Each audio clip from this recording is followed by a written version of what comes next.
Before the darkness takes over, let's make a pact, seal our agreement with a like and subscribe to summon the next nightmare. I have silenced the world for you. No interruptions after minute 15. Just you, the rain, and the story. In return, leave a sign of life. Tell me where you are watching from and what time it is in your world. Lock the door and let's begin.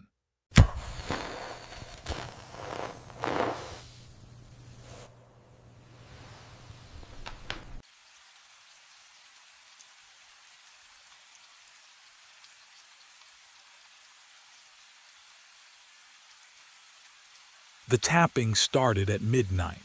Metal on metal, rhythmic, deliberate, 3 slow beats, pause, 3 more. I stood in the control room, coffee halfway to my lips, listening. The fluorescent bulbs buzzed overhead. Country music played low on the radio, but beneath it all that sound. Tap, tap, tap. It came from outside, from the silos. I set the mug down and stepped into the cold. March air bit through my jacket as I walked the gravel lot listening. The sound grew louder near Silo 4, 80 feet of concrete rising into darkness. I tilted my head back, staring at the peak. The tapping came from inside. My hands found the ladder rungs, cold metal slick with night moisture. I climbed. One rung, another. The ground dropped away beneath me. Wind pulled at my shoulders. What would you do? Hearing something impossible in the dead of night, knowing you're the only soul for miles. The platform swayed as I stepped onto it. Wheat dust hung in the air, coating my throat. I fumbled for my flashlight, clicked it on. The beam swept across the grained surface and froze. The wheat had been disturbed, patterns carved into it, not random. Letters, words gouged deep into the golden surface, shadows making them legible. Help buried 40 feet down. My heart slammed against my ribs. I knelt at the edge, hand hovering over the letters. The grain felt wrong, too cold. Like touching January snow, not dried wheat. Who could write this? Who could be? I smoothed the wheat flat with shaking palms, erased the words, made the surface level again. Below, in the control room, the radio dissolved into static, and the tapping stopped. The patterns were back. I climbed Silo 4 at 11:47. Telling myself I'd imagined it all. The cold wind bit through my jacket as I gripped each metal rung, the ladder groaning under my weight. At the top, I swung my flashlight across the wheat surface. Fresh grooves cut through the grain, deeper this time. More letters, help me, my throat tightened. I had smoothed this flat last night. I had erased it. Roy Hutchins leaned against the control room doorframe the next morning, coffee steaming in his fist. I told him everything, the tapping, the message, how it returned. He barely looked up from his clipboard. Settling grain, he said. His voice was flat, practiced. Happens all the time in 4. Air pockets collapse, surface shifts, you'll get used to it. But the letters, Earl. He finally met my eyes, and something in his expression warned me to stop. You're new. Night shifts play tricks. Don't go looking for problems. The fluorescent lights buzzed overhead as he walked away, boots echoing down the hallway. I waited until his truck left the gravel lot. Then I opened the filing cabinet in the corner of the control room, fingers trembling as I flipped through employee records. The paper felt strangely rough, almost damp. Clayton Wade, previous overnight operator, start date, November 2018, end date, March 18, 2023. No resignation letter, no forwarding address, just a red stamp across the folder left without notice. 2 years ago, almost to the day. I pulled up the security footage archives on the computer, scrolling back to March 2023. The screen flickered. Static consumed every recording from that month, corrupted files, all of them, hours and hours of white noise. My wedding ring dug into my finger. When had it gotten so tight? I twisted it, feeling the metal bite into swollen skin, but it wouldn't budge. And somewhere above me, faint through the ceiling, the tapping began again. I pulled my employment file at dawn. The folder smelled like old coffee and cigarette smoke. I flipped past the tax forms, the safety acknowledgments. There, my start date typed in faded ink. March 18th, 2023. The same day Clayton Wade disappeared. I tried to remember the interview. Sitting across from Roy, shaking his hand, signing the offer letter. Nothing. Just a blank space where the memory should be. My first night here felt like waking up mid-shift, already knowing where the light switches were. Have you ever forgotten something important? Not misplaced it, but had it erased? Roy was in his truck when I found him, engine running, heater on. When did you hire me? He didn't look up from his thermos. 2 years back, you know that. Same day Clayton left. Coincidence? His jaw tightened. Drop it, Earl. Did you even interview me? He drove away. Gravel crunched under his tires then. Silence. The kind that presses against your eardrums. I worked alone that night. Radio played classic country, but the songs felt wrong, released after I'd started here somehow. At 2 a.m., the tapping began again. Faster this time. Urgent. Tap, tap, tap, tap, tap, tap. I climbed the ladder. Each rung bit cold through my gloves. The wind had died completely. No sound except that relentless rhythm and my own breathing. At the top, I knelt on the platform. The grain stretched before me, pale under the floodlights. I reached down, plunged my hand into the wheat. Cold, not the dry chill of winter grain. This was wrong, damp, clinging. The texture felt almost organic, like touching skin left too long in bath water. I jerked my hand back.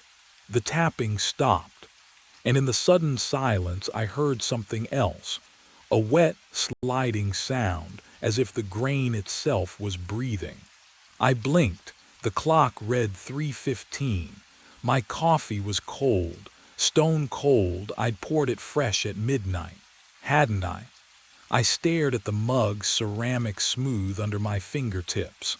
The surface had a film, hours old. My shift log sat open, last entry timestamped 11:42. 3 hours. Gone. The fluorescent lights buzzed their familiar drone, but my skin prickled with the certainty that I'd been somewhere else. Somewhere dark. I stood. Too fast. The room tilted. Cold air hit my face. The door to the lot stood open. Had I gone outside? I looked down at my hands, dirt, packed deep under every fingernail. Black soil, damp and gritty, the kind that clings when you've been digging. Or clawing. My throat closed. I scraped at it with trembling fingers, felt the grit roll away in tiny clumps. When had I touched dirt? The grain was wheat, clean winter wheat. The radio crackled behind me, not static this time, a song. Clear and bright, pop melody, auto-tuned vocals. I knew this one. Vera had played it last summer, 2024. But the station only played classics. 80s country, Hank Williams, Patsy Cline. I turned the dial. Every frequency bled the same modern track, overlapping, distorted. Have you ever heard a song that shouldn't exist yet? It makes your teeth ache. I snapped it off. The silence felt worse. I moved to the security monitors, needing to see something normal, something fixed. 6 screens glowed pale green. Silos 1 through 5 showed their usual still frames. Silo 4's feed was wrong, not broken, not blank. The static swirled, slowly at first, then faster, forming a spiral, tightening inward like water circling a drain. My pulse matched its rhythm, round and round and round. I caught my reflection in the metal cabinet beside the monitors. The man staring back wore a different shirt, flannel, green and black checks. I looked down at my chest. Blue uniform, company logo. When I looked up again, the reflection hadn't changed. They drained Silo 4 on Thursday afternoon. I stood in the gravel lot, arms crossed, watching the crew connect hoses thick as my thigh to the bottom outlet. Roy Hutchins wouldn't look at me, just signed the work order and walked back to his office, shoulders tight. The machinery groaned to life. Wheat began cascading through the transparent discharge pipe, a golden river rushing toward the transport truck. The sound. Oh, the sound was immense. A roar that filled my chest cavity, vibrated through my boots into the ground. I watched that pipe, every kernel, every shadow. The crew supervisor, a man named Dale with a clipboard, kept glancing at his watch. Roy had told him I was stressed, overworked, seeing things. I could read it in Dale's careful distance, the way he positioned himself between me and his workers. The wheat smelled wrong, not like grain, like turned earth, like something buried too long. 30 minutes in, I saw it. A shape, tumbling through the cascade, dark, human-sized, limbs twisted at angles that made my stomach lurch. I lunged forward. Stop, but it was gone. Wheat poured smooth and unbroken. Dale stared at me, hand hovering near his radio. There was. Did you see? My voice cracked. He didn't answer. Just turned to the monitors mounted on the truck bed, played back the footage. Frame by frame, we watched golden wheat tumble through the pipe. Nothing else, just wheat. Mr. Briggs, Dale said carefully, when's the last time you slept? They found nothing at the bottom. Not a bone, not a scrap of fabric. Roy made me sit in the office while they inspected the empty silo. The psychologist on speakerphone suggesting rest, maybe medication, his voice smooth as oil. By midnight, the refill trucks arrived. I watched them pump grain back into Silo 4, alone in the control room, hands shaking around cold coffee. The fluorescent lights buzzed overhead. No, wait, that wasn't the lights. That was tapping. From somewhere beneath the floor. The tapping came back louder the next night. Not the hesitant rhythm I'd first heard. This was urgent, frantic. Metal on metal, echoing up through the concrete foundation like something trying to claw its way out. I sat frozen at my desk, coffee mug halfway to my lips, the bitter liquid gone cold hours ago. I stopped sleeping after that. What would you do? Close your eyes knowing something beneath 80 feet of grain was calling your name. The coffee maker became my closest companion. 3rd pot by midnight, 5th by 4 a.m. My hands shook, not from caffeine, from the certainty that if I blinked too long I'd miss something. The phone rang at 2:15. Earl, Vera's voice, but wrong. The pitch was hers, the cadence familiar, yet something underneath sounded hollow, like speaking through a long tunnel. Hey, my throat was sandpaper. You okay? Just wanted to hear your voice. A pause too long. Can't believe our anniversary's next week. 10 years, honey. My chest tightened. We got married in June, not March. Yeah, I managed. 10 years. You sound tired, just long shift. Come home soon. The line crackled, static blooming between her words. I miss. The call dropped. I stared at the phone, my wedding ring biting into swollen skin. June 14th. I'd written our vows on a humid afternoon, her father crying during the ceremony. June, not March, I was certain. Wasn't I? Movement caught my peripheral vision. The security monitor showing Silo 4's exterior. I turned my head fully to look. The camera angle was the same. The floodlights cast identical shadows. But when I glanced back at the grained surface visible through the high window, had the wheat level dropped? Just an inch, maybe two. I forced myself to look away. Count to 10. Breathe. When I turned back, the surface had risen 3 feet higher than before. I climbed at 3 in the morning. The metal ladder bit cold through my palms, each rung slick with condensation that smelled faintly of rust and wheat dust. My flashlight beam stuttered ahead, illuminating the curved concrete walls as I ascended toward the platform above Silo 4. The tapping had stopped an hour ago, but I had to see. My boots hit the narrow platform. It swayed just slightly. The grained surface spread below, pale and rippled like skin. And there, carved deep into the wheat, letters 2 feet high, sharp-edged and deliberate, I am you. Fell March 2023, suffocating. You are standing on me. My breath caught. The flashlight trembled in my grip, standing on me. I took a step back. The platform groaned, metal singing under my weight, and beneath my feet I felt it, a vibration, rhythmic like something, pounding. Can you imagine reading your own death written in grain? The surface began to move, not settling, not shifting, moving. The wheat spiraled inward, grains tumbling over each other, forming a slow, rotating whirlpool directly beneath where I stood.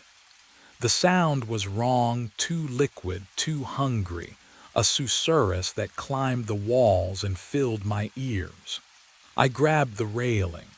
Cold bit through my wedding ring, the metal band cutting into swollen flesh. The whirlpool widened. Faster now. Faster. Grain cascading into darkness, falling into some impossible void 40 feet down, and from that churning center rose a sound that froze every nerve in my body. Screaming, a voice I recognized, hoarse, desperate, clawing for air. My voice, screaming my name from below, and the platform beneath me began to crack. I ran. Hands slapping cold metal rungs, boots scraping down the ladder so fast my palms burned. The voice below, my voice, kept screaming my name, but I didn't look back. Couldn't. My lungs pulled in air that tasted like rust and old wheat. Gravel crunched under my feet. The parking lot stretched empty under a sky with no stars. I fumbled for my phone. Dead. Screen black, cold as stone. My truck sat alone near the gate. I yanked the door open and the interior reeked of grain dust, thick, choking even though I'd never hauled wheat. Keys in the ignition. I twisted them. Click, click, nothing. No, no, no, no, I abandoned it. ran toward the access road, the one that led to the highway 3 miles out. Gravel turned to pavement under my boots. Streetlights flickered ahead. I ran until my chest burned, until the lights grew closer, until Silo 4 loomed in front of me.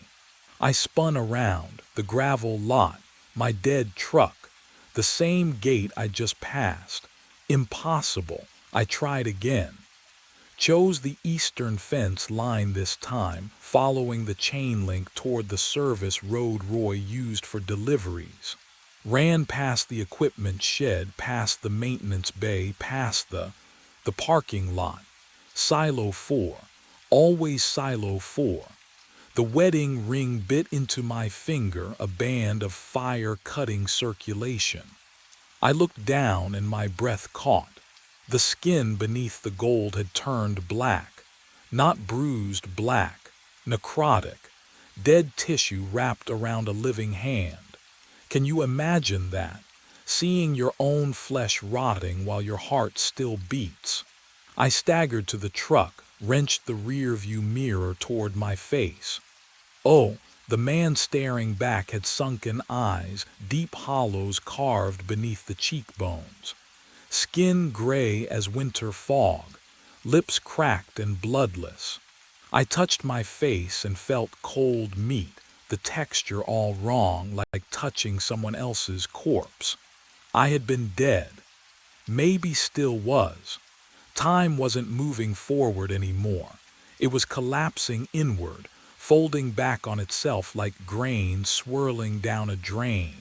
The facility had become a loop, and I was caught in the center, spiraling toward something inevitable. My hand moved to the truck door. I didn't tell it to. My legs carried me back across the gravel, back toward the ladder, back toward the platform where the grain was waiting. My hands gripped the cold rungs. I don't remember deciding to climb. The ladder pulls me upward, rung after rung, my body obeying commands I never gave. The metal is ice against my palms, but I can't feel pain anymore, just pressure. The platform waits above. I haul myself onto it. The grain surface spreads before me, pale under the single bulb. The wheat smells wrong, not musty, but sweet. Rot sweet. Like flowers left too long in a closed room.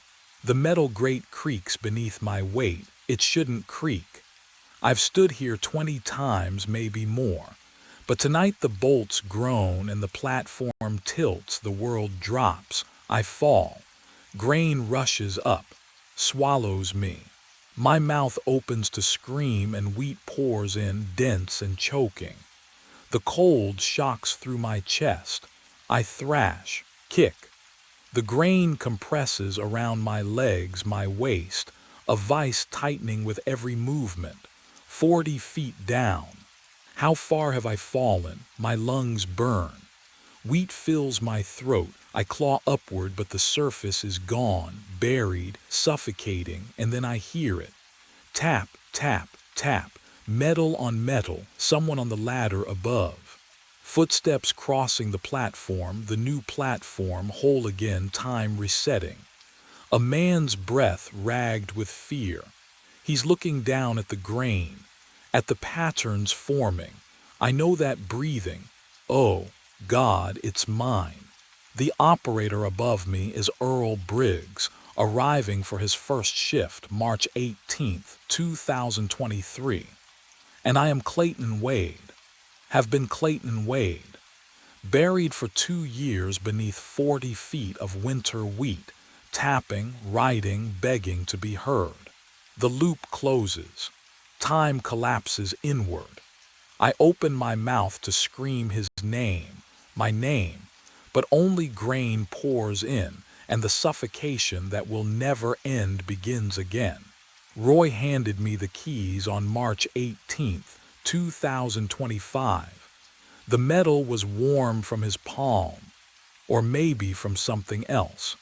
I pocketed them without asking questions. First night shifts always felt strange, he said. His eyes looked tired, ancient, like he'd seen this conversation 1,000 times before. The gravel crunched under my boots as I walked the perimeter. 6 silos, all identical, but silo 4. Something about the way it stood made my skin prickle. Cold air rolled off the concrete like breath from an open mouth. Midnight came with the smell of dust and old machinery. Then the tapping started. Tap, tap, tap, rhythmic, deliberate.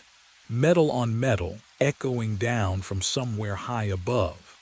I stood beneath Silo 4, listening. The sound vibrated through my chest, matching my heartbeat until I couldn't tell them apart. I should have radioed Roy. Instead, I climbed. The ladder was ice cold even through my work gloves. 80 feet up, the platform swayed slightly in wind that shouldn't exist inside a silo. The hatch groaned open. Wheat stretched before me, an ocean of grain under a single utility light. The surface was disturbed. Patterns.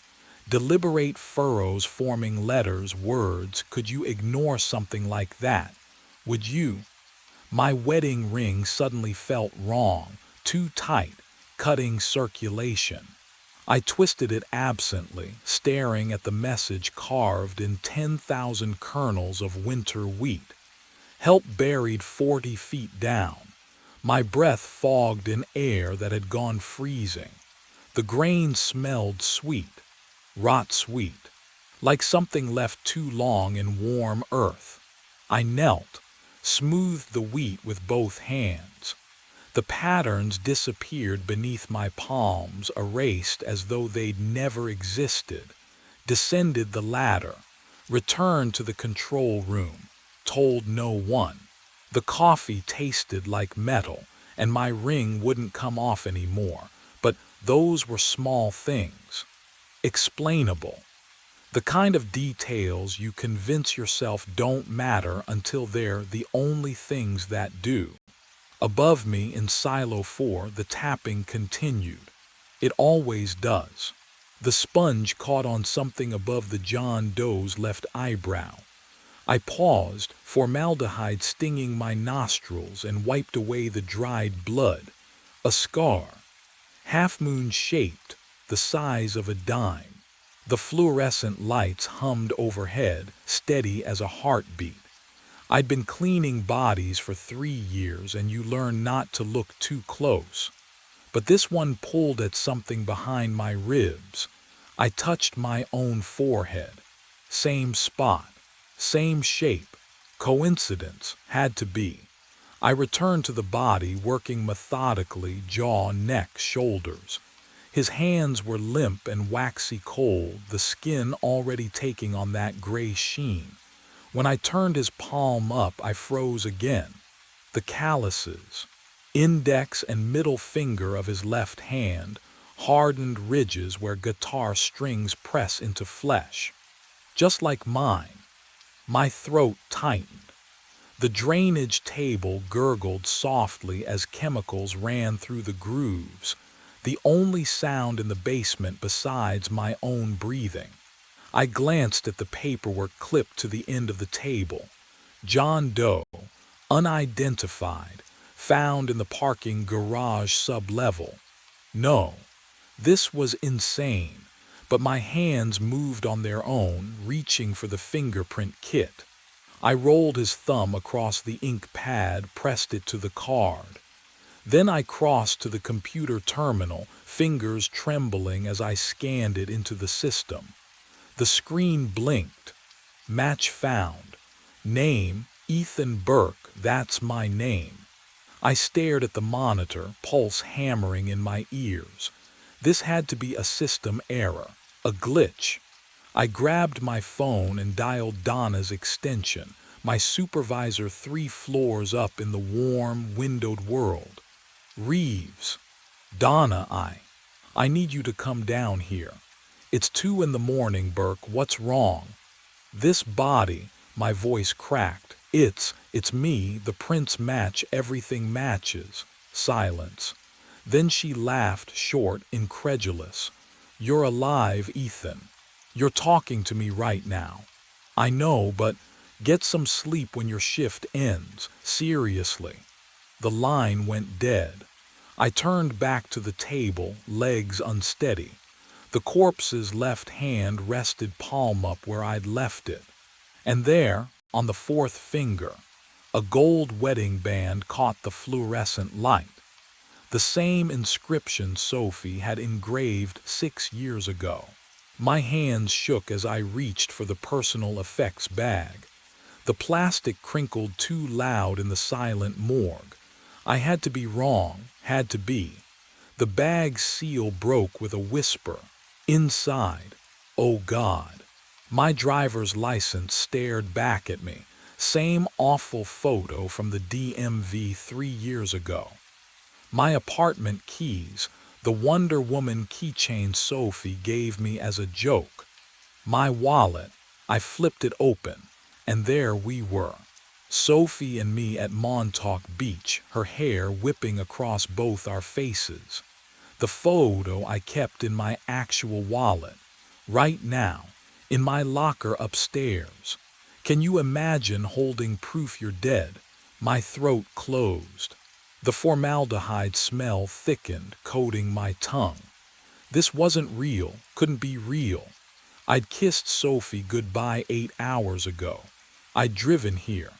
I'd clocked in at 11 p.m. like always. A metallic slide echoed behind me. I spun around. Drawer 12. I froze. That drawer had been empty. I'd inventoried the cold storage at midnight, logged every occupant. 12 had been vacant, but now it hung open 6 inches, waiting. My legs moved without permission. Each step toward that drawer felt like wading through cold water. The temperature gauge on the wall read 38 degrees, but my breath didn't fog. Wrong. That detail was wrong. I grabbed the handle. The metal burned ice against my palm, pulled, the same face, the same scar above the left eyebrow, the same guitar calluses I'd built over 15 years. But the tag made my stomach drop through the floor. Date of death. 3 weeks ago. I staggered backward. 3 weeks.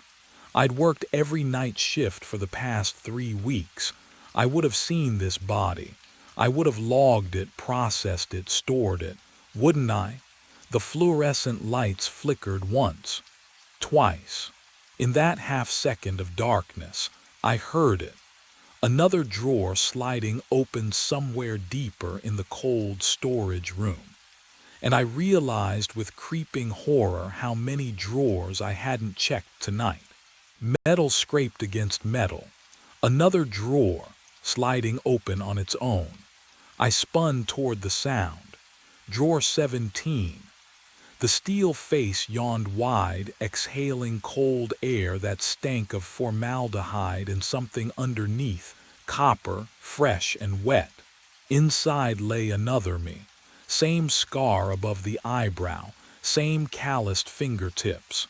The tag read September 14th, 4 months ago. Before I could move, drawer 23 opened, then 8, then 30, then 5.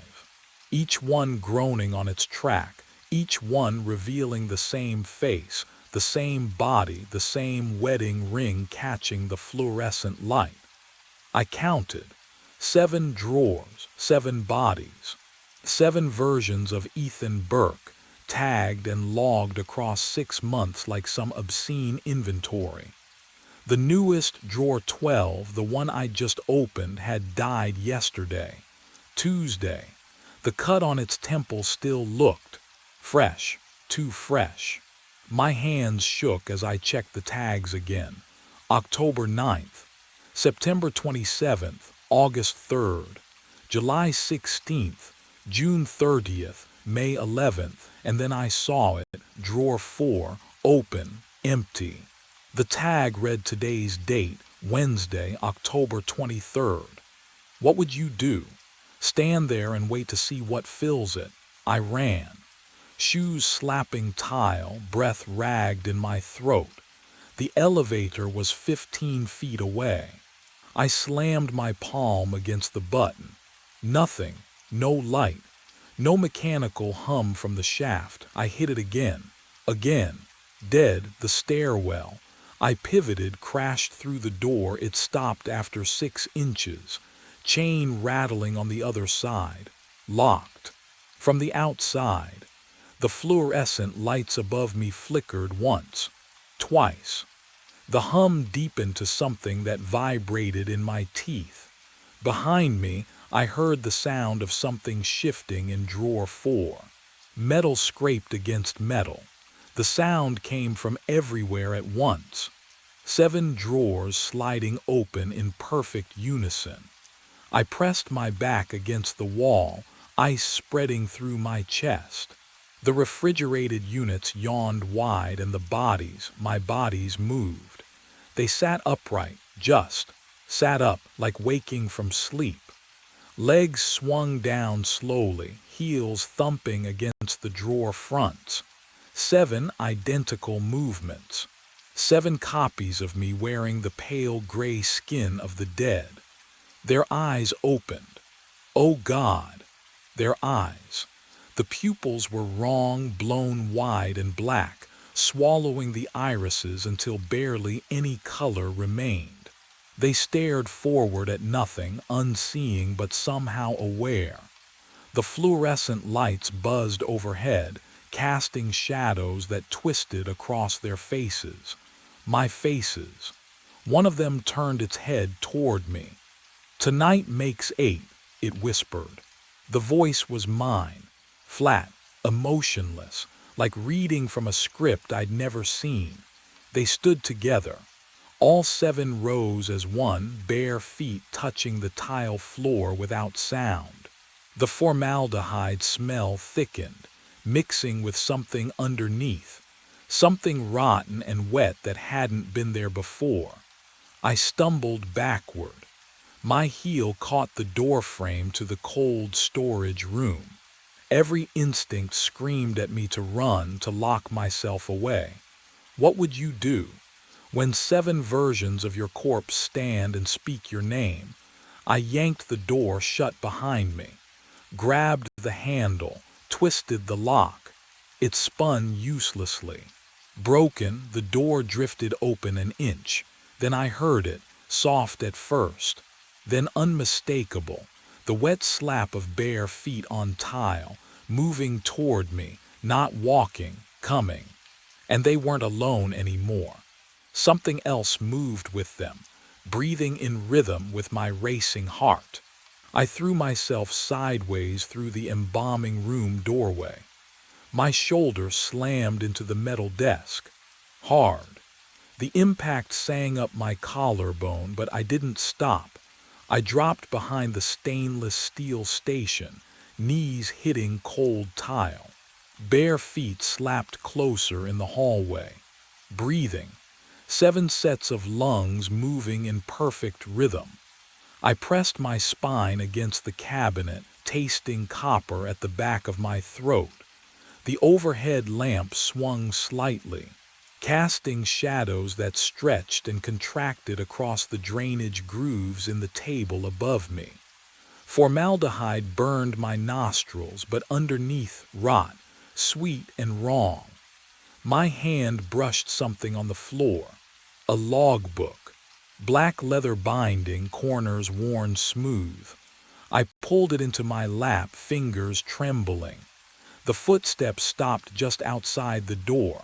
I flipped the book open. Pages of shift logs, dates, times, signatures at the bottom of each entry. My eyes skimmed down the columns, searching for what?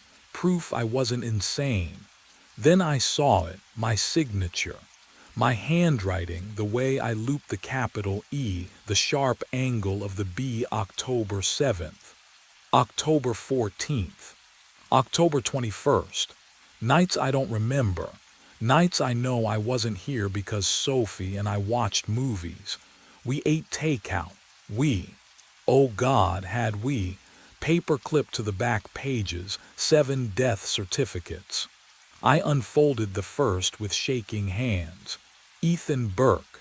Cause of death, blunt force trauma. Location, hospital parking garage, sublevel 2, ruled accidental. The second, drowning. Basement stairwell flooding. Third, electrocution. Service elevator malfunction. Fourth, they were all here. Every death happened in this building. I fumbled for my phone.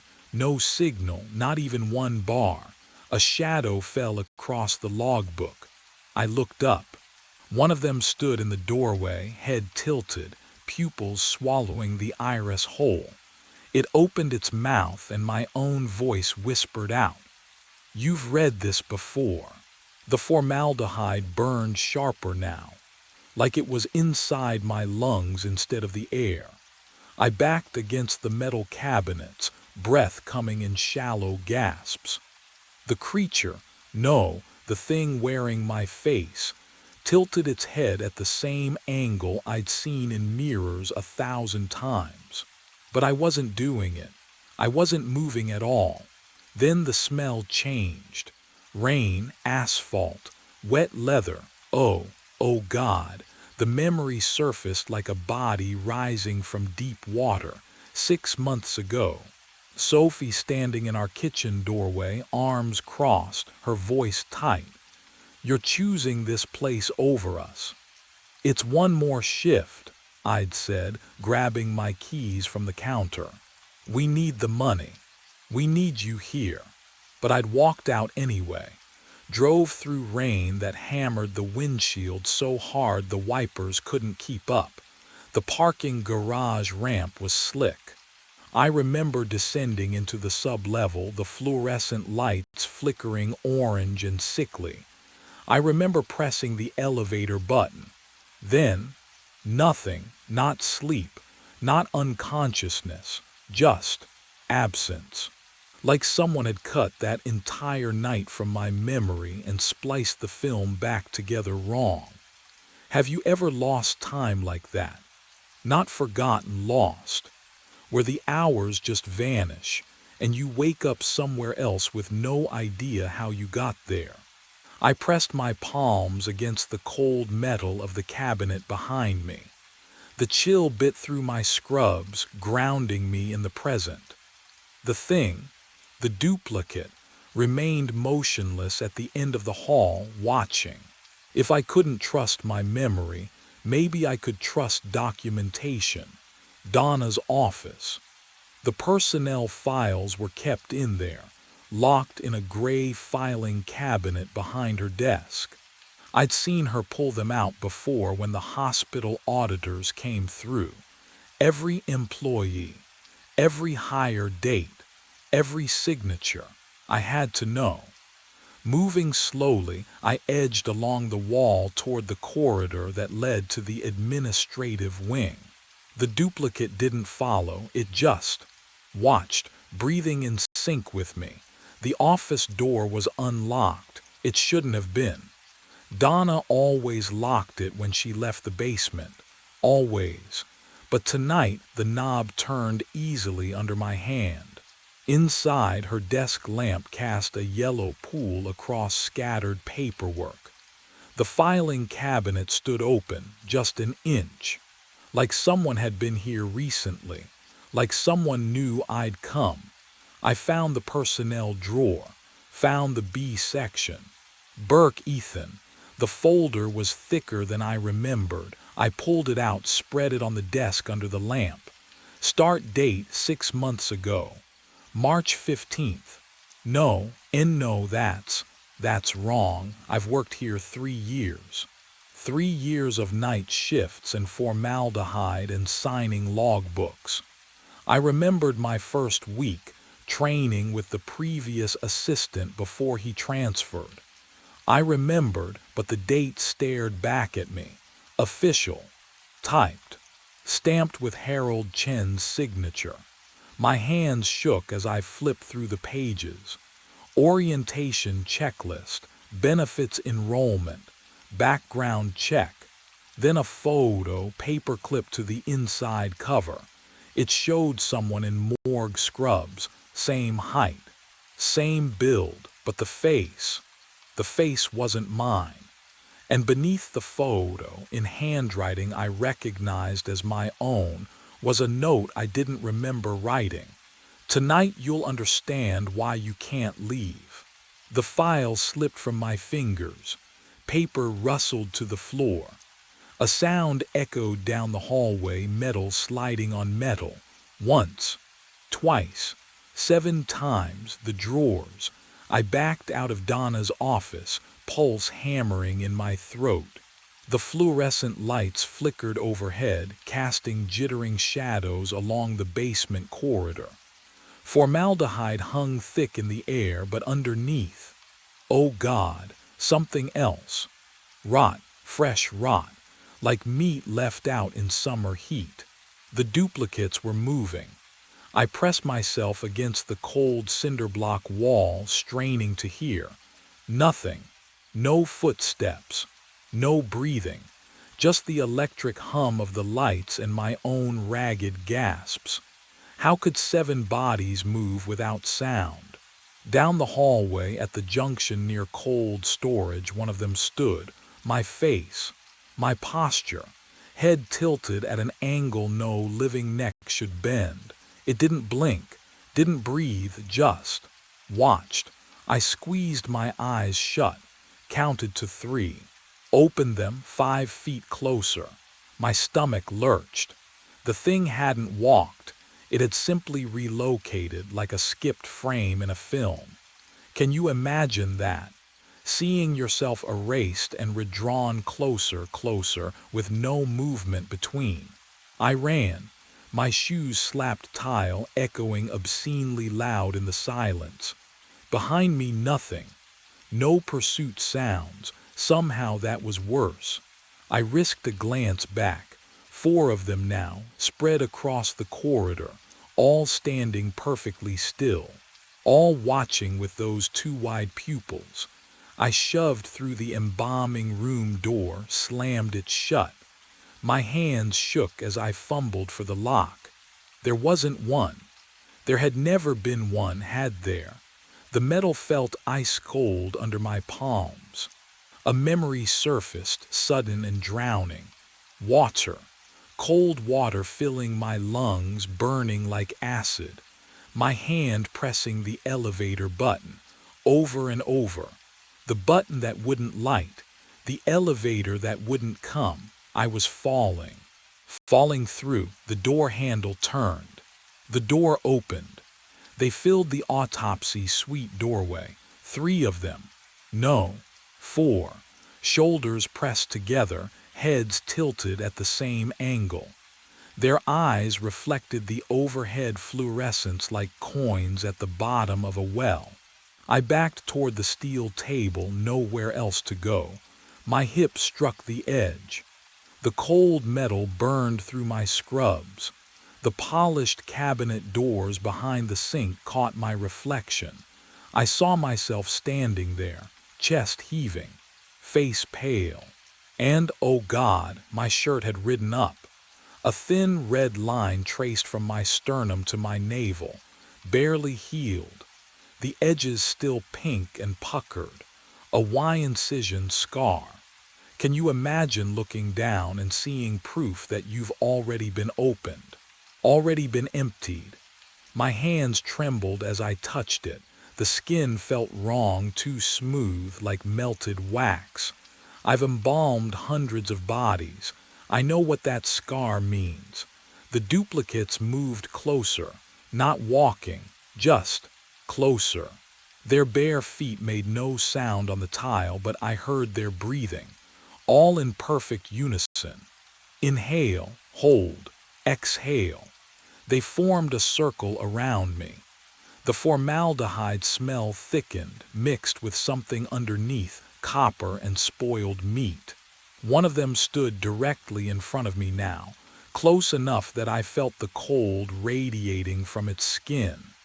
But no breath touched my face. Its mouth opened. My voice came out. "You died 6 months ago in the parking garage." The words hit like fists. I shook my head. "No, no, that's not every night you forget." Another one spoke. Same inflection, same pitch. "Every night you discover us." They stepped closer. The circle tightened. Every night ends the same. Their hands reached toward me, fingers rigid, skin the color of freezer-burned meat. "You cannot leave what you never left." The lights flickered, and in that strobing darkness, I saw what stood behind them in the hallway. My phone buzzed against my hip. 7 a.m., end of shift. The duplicates didn't stop. They reached for me, fingers outstretched, skin the color of freezer burn. Their touch landed on my shoulders, my chest, my face. Ice, not cold ice. Like someone pressed my cheek against the morgue drawer for hours. I tried to jerk away, but my legs wouldn't answer. Their grip tightened. "No," the floor vanished. I fell backward into nothing. The autopsy suite lights spiraled above me, shrinking to pinpricks. Then water closed over my head, frigid, black, filling my nose, my throat, choking off the scream building in my lungs. I clawed upward, but my hands found only concrete. Wait, no, I was on concrete, skull cracking against parking garage floor, bones splintering, the wet crunch echoing in my ears. A wire touched my skin. Electricity tore through me. Every muscle locked, smoke. I smelled burning flesh, my flesh, then pills dissolving on my tongue, bitter and chalky, the room spinning, no, falling down the stairwell, ribs snapping, neck twisting, carbon monoxide filled the car, sweet, almost pleasant, my vision grayed, drowning again, concrete again, electrocution again. All 7 deaths slammed into me at once. Not memories, not visions. I was dying, right now. 7 times simultaneously. My body couldn't contain it. Each death screamed for space inside my skull, tearing me apart from within. I understood. I hadn't worked here for 3 years. I died 6 months ago. Everything since, Sophie, the apartment, every shift, shadows cast by a corpse that refused to stop moving. I opened my mouth to scream. The sound ripped out, but it came from 7 throats. Mine and theirs, perfect unison. The same pitch, the same terror. Then silence dropped like a curtain. The duplicates released me. They stepped back, formed a circle. And in the space between their bodies, the empty drawer slid open with a metallic whisper, waiting for number 8. I woke to warmth, soft cotton sheets, Sophie's breath against my neck, morning sunlight filtering through bedroom curtains, golden and clean, no formaldehyde, no fluorescent hum, just home. She stirred beside me, lifted her head. "You were talking in your sleep again." Her lips brushed my forehead, warm and real. I exhaled, a shuddering, grateful breath. A nightmare, just a nightmare. "Coffee." She pressed a mug into my hands. I brought it to my lips. Cold. Not lukewarm, cold, like it had been sitting for hours. I looked up. Sophie smiled, but the morning light behind her seemed flat, too bright, too still. "You okay?" she asked. Yeah, I'm." Her left hand rested on my shoulder. The wedding band caught the light, gold glinting on her right hand, the wrong hand. We'd been married 6 years and she'd never switched it, not once. My throat tightened. "Sophie, you should get ready," she said. "Don't want to be late." Late. It was morning. I glanced at my phone on the nightstand. The screen glowed. 11 p.m. My alarm buzzed sharp, mechanical. Time to go to work. I stood, legs unsteady. The bedroom door was ahead, familiar white paint and brass handle. I reached for it, turned the knob. Fluorescent light spilled through. Not the hallway to our living room. Not the narrow apartment corridor with wedding photos on the wall. A long, sterile hallway, white tile, buzzing overhead lights. The smell hit me, antiseptic and formaldehyde. I turned back. Sophie sat on the bed, hands folded, watching, waiting. Time to go to work, she said again. Her voice was mine. The hallway stretched ahead, cold, endless. And I understood, finally, there would be no waking, no escape, only the shift, only the drawers, only the discovery, again and again and again. I stepped forward. The fluorescent lights flickered. Somewhere below, an empty drawer waited. It always would. Something speaks through welded steel. 4:32 in the morning. I'm standing in Section D corridor, dosimeter clipped to my belt, and it's clicking, faster than it should. The door in front of me is sealed, thick steel, crude welds running like scars across the seams. Warning placards faded to ghosts of themselves. The voice comes again, rough, wet, like something speaking through damaged vocal cords. Don't open it. My hand hovers near the handle. There is no handle, just metal, solid. Please, the voice rasps. Don't. Can you imagine standing there, listening to the impossible? I pressed my palm against the cold steel, felt the faint vibration of what? Ventilation. Something deeper. My mind raced back to 6 hours earlier when none of this made sense yet. 10:47 p.m. I'd clocked in for another overnight shift at Hanford Ridge, coffee in hand, the taste already going stale on my tongue. Eastern Washington stretched dark and empty outside, but I never saw it from the control room. No windows, just banks of aging monitors casting blue light across my station. The building hummed its usual mechanical lullaby, cooling tower temperatures, radiation levels, system diagnostics scrolling past in endless rows, routine. I'd done this job for 2 months, easiest money I'd ever made. Sit alone, watch screens, log readings every hour. The insomnia that ruined my marriage made me perfect for it. Rebecca used to say I loved problems more than people. Maybe she was right, but that night, something felt different, wrong. The air smelled faintly of ozone, sharp and electric, though all readings showed normal. And Section D, a section I'd never been told to monitor, kept drawing my attention to its dormant indicator light. What I didn't know yet was that light wouldn't stay dark much longer.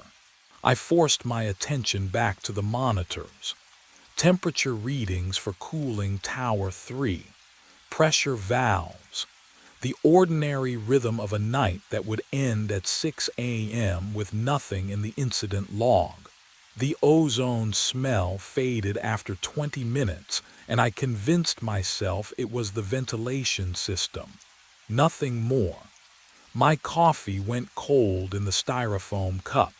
I didn't taste it when I drank.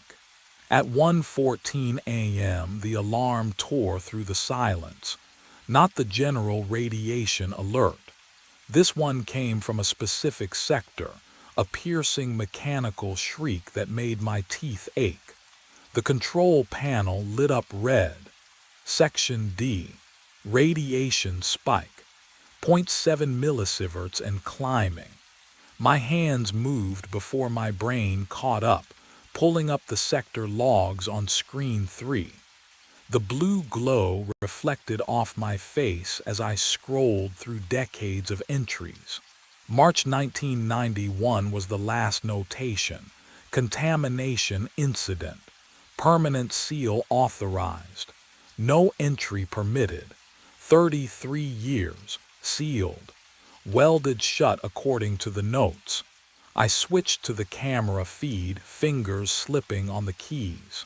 Section D corridor filled the monitor. That long fluorescent hallway I'd walked past 100 times without thinking. The steel door sat at the end, exactly as it always had, undisturbed. The welding seams were visible even on the grainy footage, thick and crude. Nothing moved. Nothing could move. But the radiation reading kept climbing.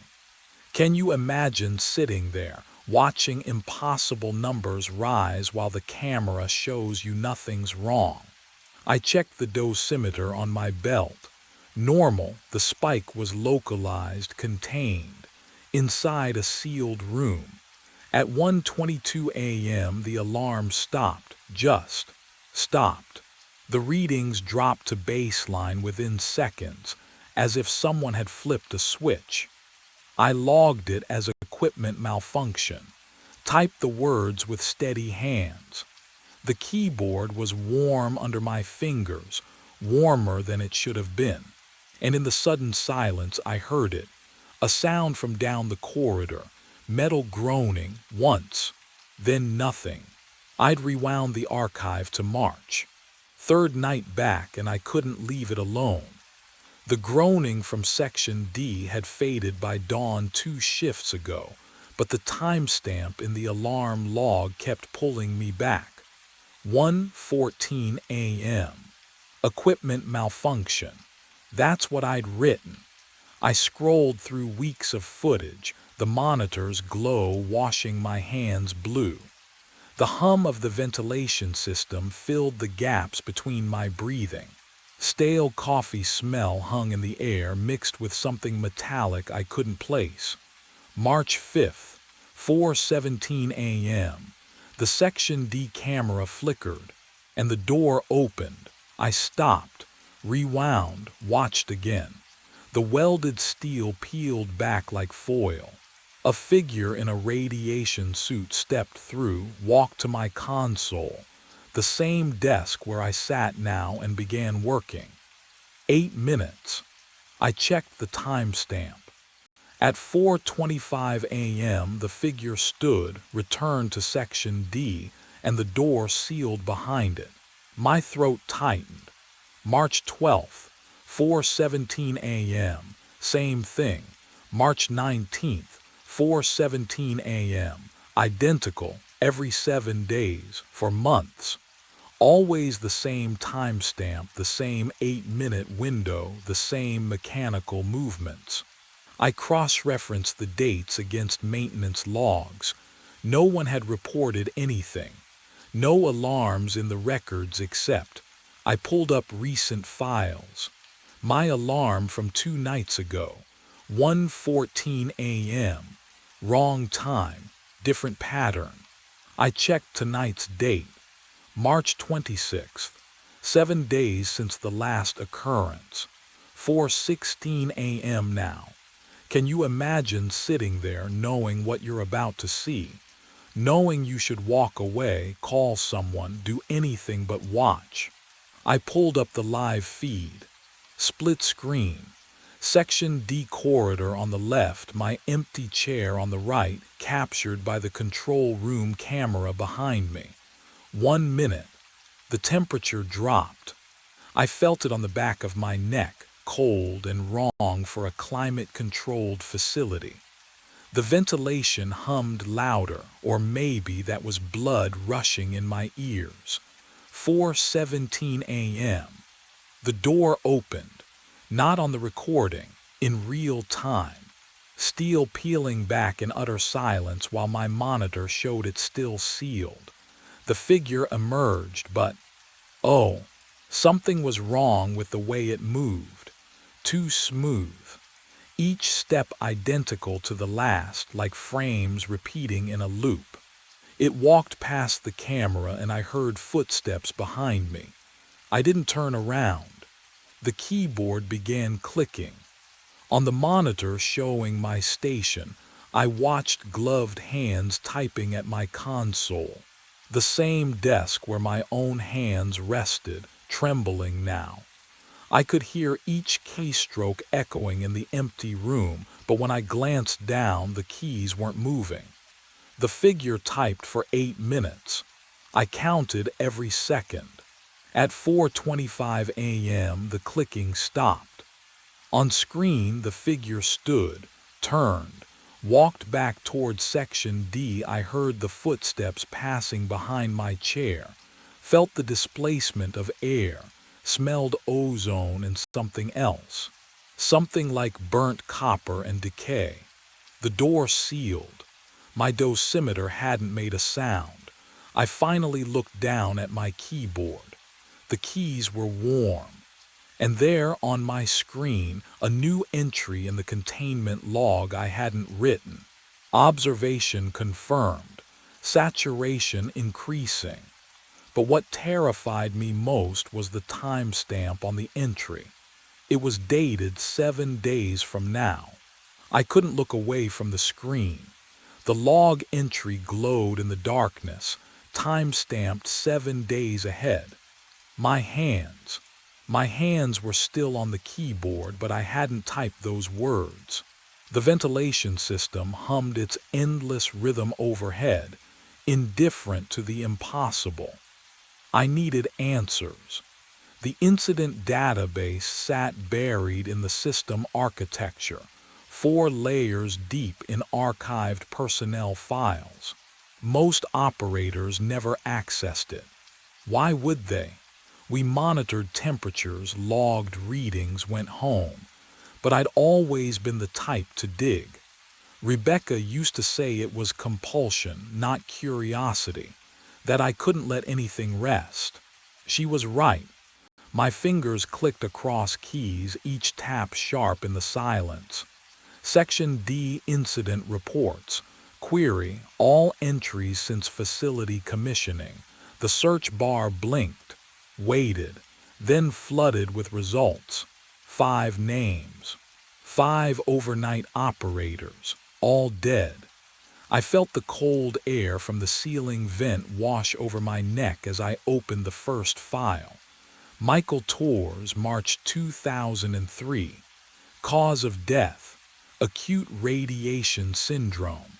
The next line stopped my breath.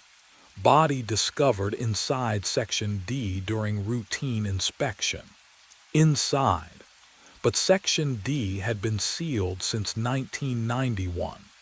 The welding was visible on every camera angle, crude, thick beams across the frame. No one could enter. I'd checked the door myself on previous shifts, running my fingers along those rough metal seams just to confirm what the cameras showed. I pulled up the next file. Sarah Chen, October 2007. Same cause. Same impossible location. Then Gregory Penske, 1998. David Ochoa, 2015. Jennifer Marlowe, 2023. Can you imagine finding that pattern? 5 people spanning 30 years, all dying the exact same way in a room no one could access. My coffee had gone cold in its stained mug. I didn't remember when I'd last sipped it. The screen's blue glow painted shadows across my hands as I scrolled deeper, searching for the origin point. There had to be something earlier. Some incident that explained why Section D was sealed in the first place. The file loaded slowly, as if the system itself hesitated to show me. March 14, 1991. Emergency Containment Protocol. Catastrophic coolant breach. And there, buried in the personnel casualty section, a name that made my dosimeter feel suddenly heavier on my belt. Dennis Kavar, technician, age 41, status, sealed during emergency response. The clinical language couldn't hide what that meant. They'd welded the door, with him inside. Lethal radiation exposure, the report confirmed. Extraction deemed impossible due to contamination levels. Time of containment, 4:17 a.m. 4:17. The exact timestamp of every alarm, every manifestation, every impossible door opening I'd watched on the archived footage. My hands were shaking now. I scrolled through Kavar's file, and the details emerged like something surfacing from deep water. He'd been conscious during the welding. Radio contact maintained for, oh God, 40 minutes after the seal. The logs included fragments of transmission, his voice degrading as the radiation cooked him from the inside. They'd listened to him die. I thought of the figure I'd seen, mechanical, precise, working at the console for exactly 8 minutes before vanishing. Was that him? Still working his shift, 3 decades later, unaware he was already dead. The break room's vending machine hummed suddenly to life behind me, its compressor clicking on. I jumped, heart hammering. Just machinery. Just the facility's endless background noise. But when I turned back to the screen, a new detail caught my eye. Kavar's personnel photo stared out from the file. A man with tired eyes and a slight smile. Someone who looked like he belonged on a night shift. Someone like me. And beneath the photo, a notation I'd missed before. Psychological profile flagged for obsessive tendencies and pattern recognition fixation. Rebecca's voice echoed in my memory. You can't let anything go, Keith. You'll chase it until it destroys you. The archive folder contained one more document. Audio file. Kavar's final transmission, time-stamped 4:24 a.m., March 14, 1991. My cursor hovered over the play button. I knew I shouldn't listen. Knew that whatever obsession had killed 5 operators before me was already wrapping around my thoughts like wire. But my finger was already moving, already clicking, because that's what I do, that's what I've always done. The speaker crackled with static, and then I heard it. A voice. Rough, damaged, barely human anymore.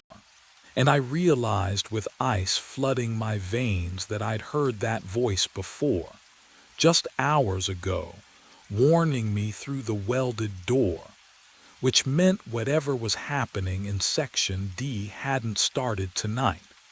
It had been waiting for me all along. I found Hank Bergstrom's number in the archived personnel files, scrawled in pencil beside a retirement date from 2012. My hand shook as I dialed. 3:42 a.m. Too late to call anyone.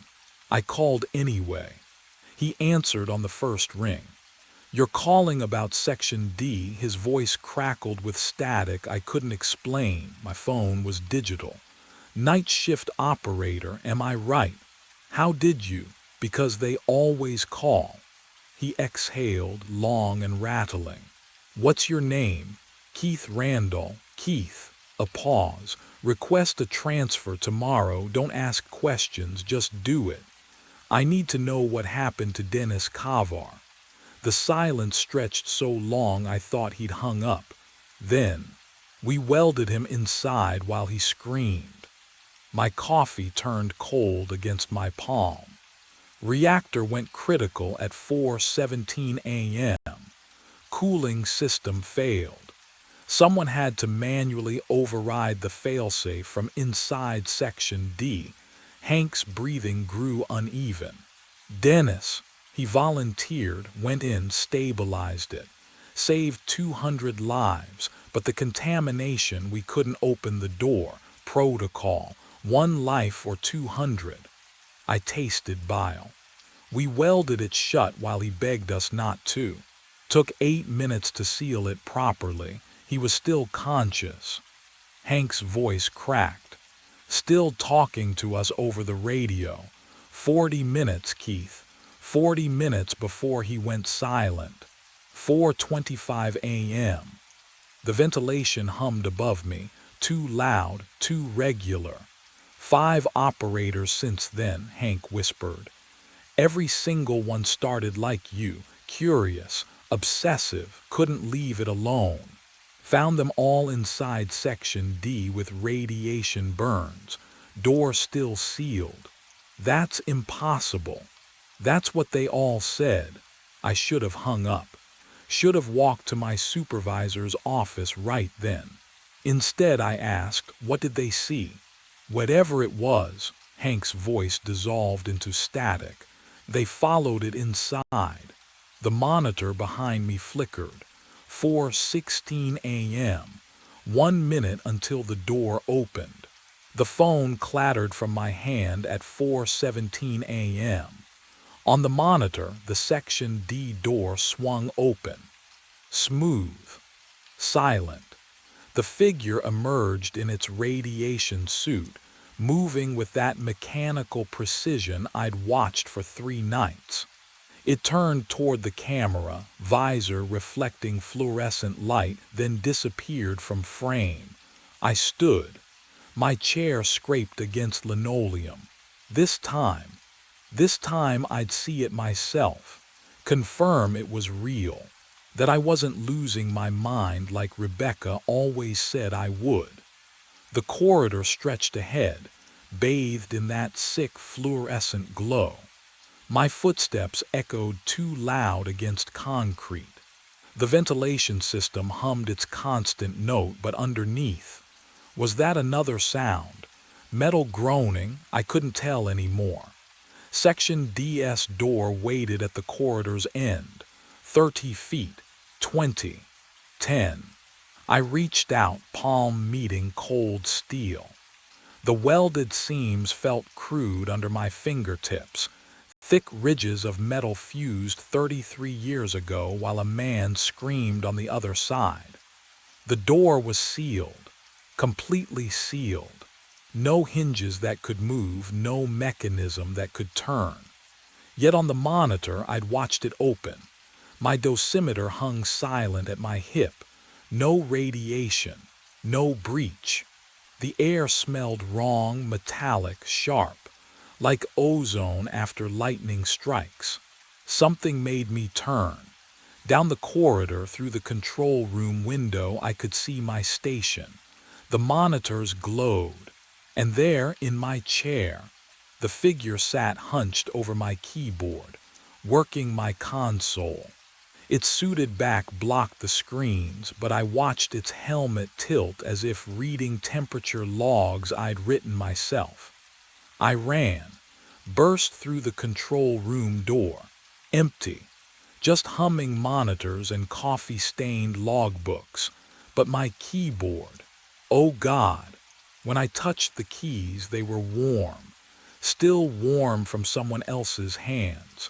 And on the monitor, Section D's door was sealed again, while behind me something breathed against my neck.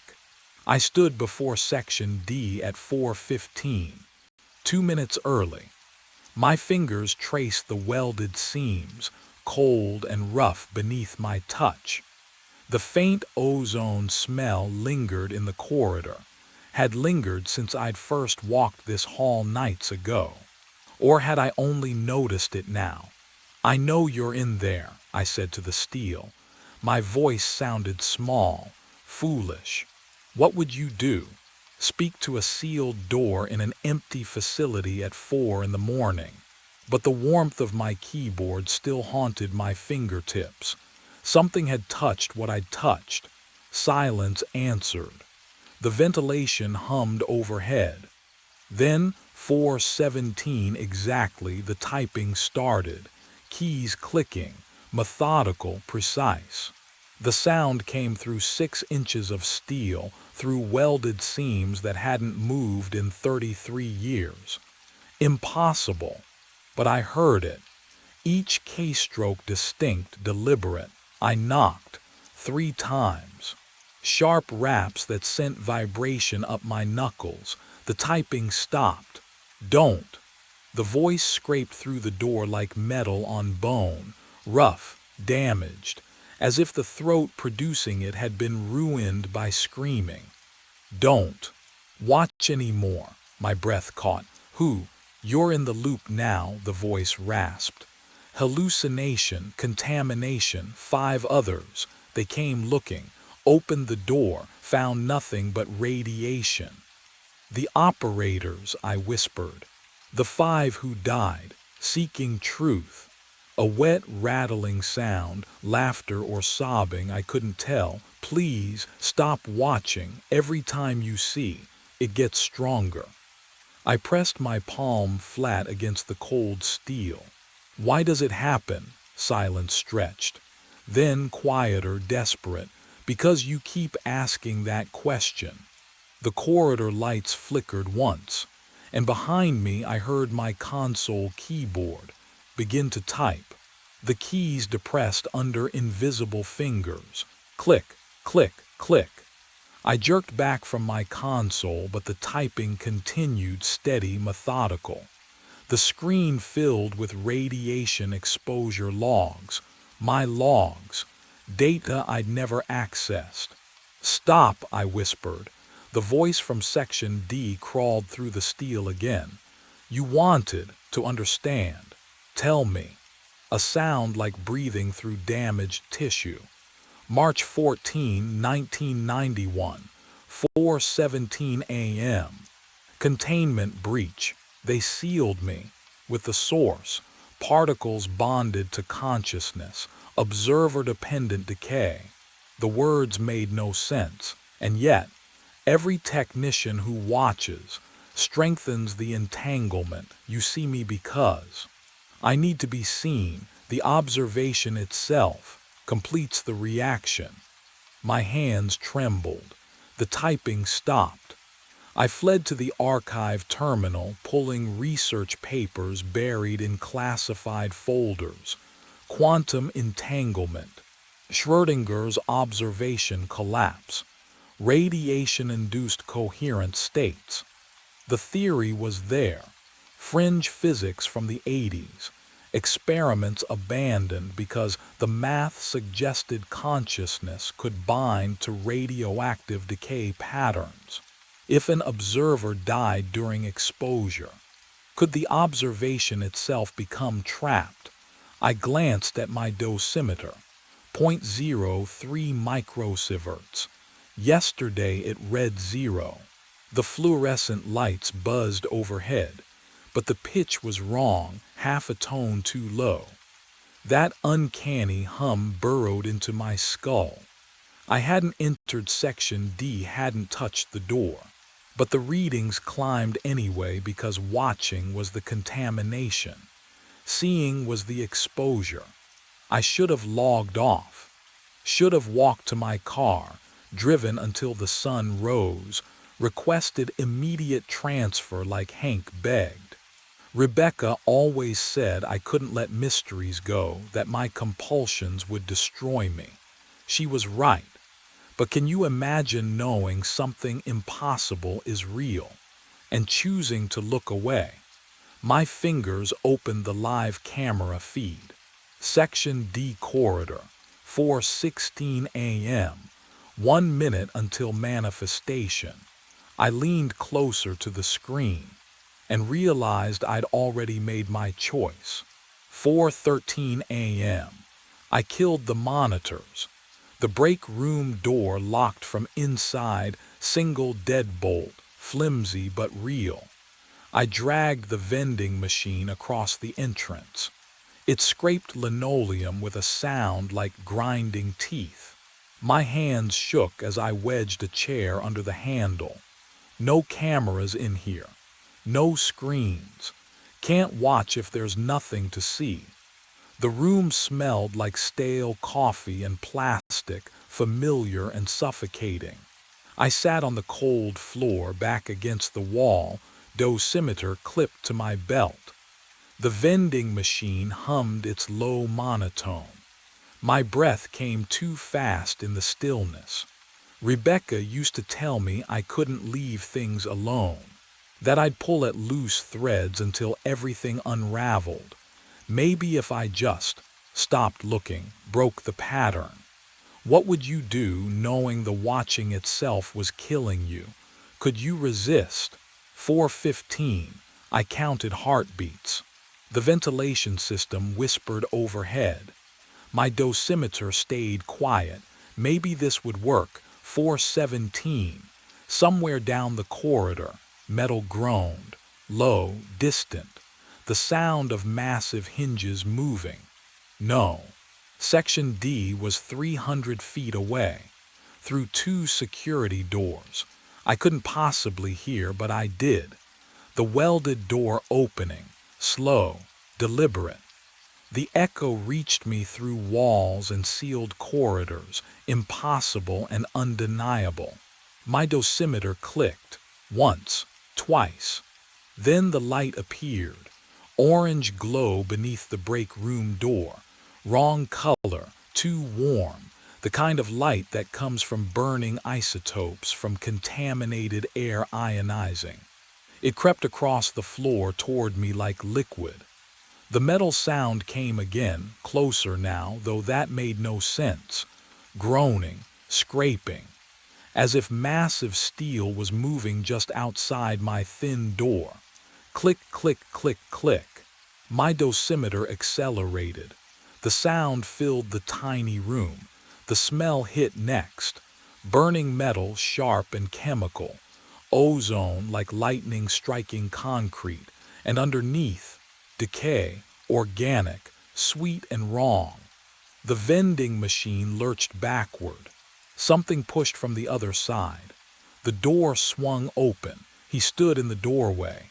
Radiation suit yellowed with age. The visor. Oh God, the visor was fogged from inside, condensation running down like tears. But there was no face behind it. Just darkness, just absence. The figure extended one gloved hand toward me. My dosimeter screamed, a single sustained shriek. The air tasted like copper, like the moment before your skin blisters. And I understood, finally, what the others had learned too late. They found me at dawn. Morning shift said I was lying outside Section D. My dosimeter screaming, maxed out. Burns covered my hands, my face. The kind of exposure that should have killed me. The door behind me stayed sealed, welded solid, untouched for 33 years. I woke 3 days later in a hospital room that reeked of antiseptic and something underneath. Something that smelled like ozone, like burning metal. The doctors asked what happened. I told them I didn't know. And I didn't, still don't. The last thing I remember, sitting in the break room at 4:13. Then nothing. A hole where 2 hours should be. They showed me the burns, the radiation signature. Told me I was lucky. I nodded, didn't feel lucky. Management offered the desk job 6 weeks later after the skin grafts healed. Daytime hours. Climate-controlled office. No monitoring stations. No overnight shifts. I accepted. What else could I do? Can you imagine trying to explain what I half remembered? What I thought I'd seen? They'd already decided. Equipment malfunction, accidental exposure, case closed. I filed reports, attended meetings, went home to an empty apartment every night at 5:30. For 6 months, I almost convinced myself I'd imagined it all. Then Martinez started the overnight shift. Young guy, sharp, reminded me of myself before. He came to my office on a Tuesday afternoon, logbook tucked under his arm, asked if I knew anything about Section D. My coffee went cold in my hands. He'd logged alarms at 4:17 a.m., checked the cameras, seen something that didn't make sense. I opened my mouth to warn him, then stopped, because I understood finally. Hank had warned me. I hadn't listened. Now Martinez stood there, curiosity bright in his eyes, asking questions I'd asked. The pattern didn't break. It just found someone new to carry it forward. My headlamp finds him between the kelp fronds. Fourth night in a row. Same spot, 30 feet down, where the forest grows thickest and the beam barely penetrates.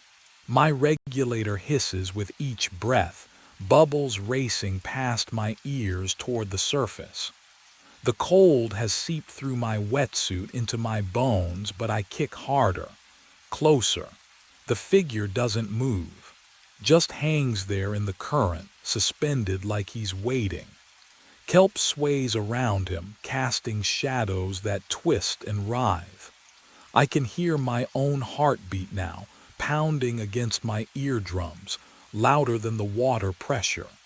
He's wearing a wetsuit, black neoprene, and there, oh God, there's the yellow stripe down the left side, my yellow stripe. I reach forward, my hand trembles in the beam. The cold bites at my pruning fingers. 3 nights I've seen shadows, shapes that vanished when I got close, but tonight he's solid, real. The same scuffed yellow stripe I got snagged on the tank ladder last month. Same frayed edge at the shoulder seam. My air tastes metallic. Wrong. Has it always tasted like that? The distance closes. 10 feet. 5. I can see his tank now, the gauge, the regulator hose. My breath comes faster, sucking hard against the mouthpiece. What would you do? Turn back. Pretend you didn't see. I can't. I reach out. My fingertips brush the fabric of his suit, cold, slick, real. He turns. The movement is slow, deliberate. His mask catches the light, and behind the glass, my own face stares back, eyes wide, mouth open in a silent scream around the regulator. My face, my terror, and his hand shoots forward, grabbing my wrist with a grip that shouldn't exist underwater. 3 nights before that moment, I had just thought it was kelp. The water pressed against my wetsuit at 1:15 a.m., 200,000 gallons of darkness above and around me. My headlamp cut a narrow cone through the gloom. Sand tiger sharks drifted past like pale ghosts, their mouths hanging open in permanent grimaces. Kauno's rays rippled along the bottom. I was alone with them, the way I preferred it.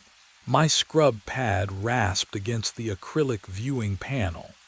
Green algae came off in cloudy wisps, back and forth, methodical. Bubbles rose from my regulator in steady streams, the only sound besides the blood pulsing in my ears. The water was cold enough that I felt it through the neoprene, a constant pressure reminding me I didn't belong here. But I did belong here. I'd done this shift 4 nights a week for how long now? The routine settled my mind. No colleagues, no small talk, just me and the work and 30 feet of water. Andy had asked if I wanted a dive partner for the overnight maintenance. I'd refused. The kelp forest swayed in the artificial current, long brown ribbons anchored to the fake rock formations. I kicked toward the far panel, my fins stirring up fine sand. My wedding ring shifted on my finger, too loose lately. I'd been forgetting to eat, but I twisted it back into place. Focus on the job. That's when I saw it. Movement. Between the kelp stalks, not the lazy drift of the current, but something vertical, human-shaped. I stopped scrubbing. My breath came faster, bubbles accelerating past my mask. The kelp blocked my view, thick as a curtain. I squeezed the scrub pad. Probably just a sand tiger circling back. Their bodies could look almost upright when they banked, but sand tigers didn't hold still like that. The shadow, if that's what it was, hung suspended about 20 feet away, deeper in the forest. Not moving, not drifting, just there. I checked my depth gauge, 29 feet, plenty of air. No reason for my heart to be hammering like this. Would you swim toward it? If you saw something that didn't belong, I did. I released the scrub pad and let it sink, tethered to my belt by its cord. My fins pushed me forward. Slow kicks. Calm, professional. The kelp parted around me, slick and cold against my gloves. My headlamp beam swept left, right, cutting through the murk. The shadow was gone. I hovered there, finning in place, scanning the forest. Kelp swayed, current flowed.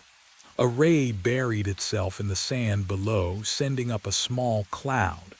Nothing else moved, just kelp, just the current playing tricks with the light. I exhaled slowly, watching the bubbles spiral upward. Nitrogen narcosis could start at depths shallower than this if you were tired enough. Wasn't I tired? I'd been picking up extra shifts, sleeping poorly. My wife had mentioned it. When? Last week. Maybe. I retrieved my scrub pad and returned to the panel. Back and forth, methodical, but I kept glancing over my shoulder into the kelp forest. The water felt colder now. Had it always been this cold? And somewhere in the back of my mind, so faint I almost didn't notice, I wondered why my air tasted different tonight. Slightly metallic, like rust dissolving on my tongue.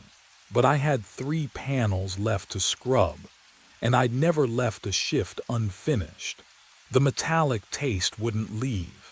24 hours later, I descended again, and it was already there, coating my tongue like old pennies. The shadow appeared before I even reached the kelp forest. Closer this time, maybe 15 feet away. I froze mid-kick, regulator tight between my teeth. The figure hung suspended in the current, arms at its sides, wetsuit black against the darker water. My headlamp beam couldn't quite reach it. Then it moved, not swimming, just drifting backward into the vegetation. I chased it. Had to. The kelp wrapped around my wrists as I pushed through, rubbery stalks cold even through my gloves. My wedding ring caught on a blade, twisted, and slipped. No, I lunged for it, but gold doesn't float. It tumbled end over end, glinting once, twice, then disappeared into the sand below. Gone just like that. My chest tightened, not from the depth, but from knowing I'd have to explain this. Again. The ring had been loose for months. I told myself I'd get it resized. I told myself a lot of things. By the 3rd night, I stopped looking for the ring. There were bigger problems. The fins I spotted weren't shadows anymore. Yellow striped down the side, exactly like mine. They kicked hard behind the rock formation, and I followed, my own fins churning sand. But when I rounded the coral, nothing. Just a sand tiger cruising past, ancient eyes ignoring me completely. I checked my depth gauge, 29 feet. Nitrogen narcosis doesn't hit until 70. So why did the kelp look wrong, denser than before, rearranged?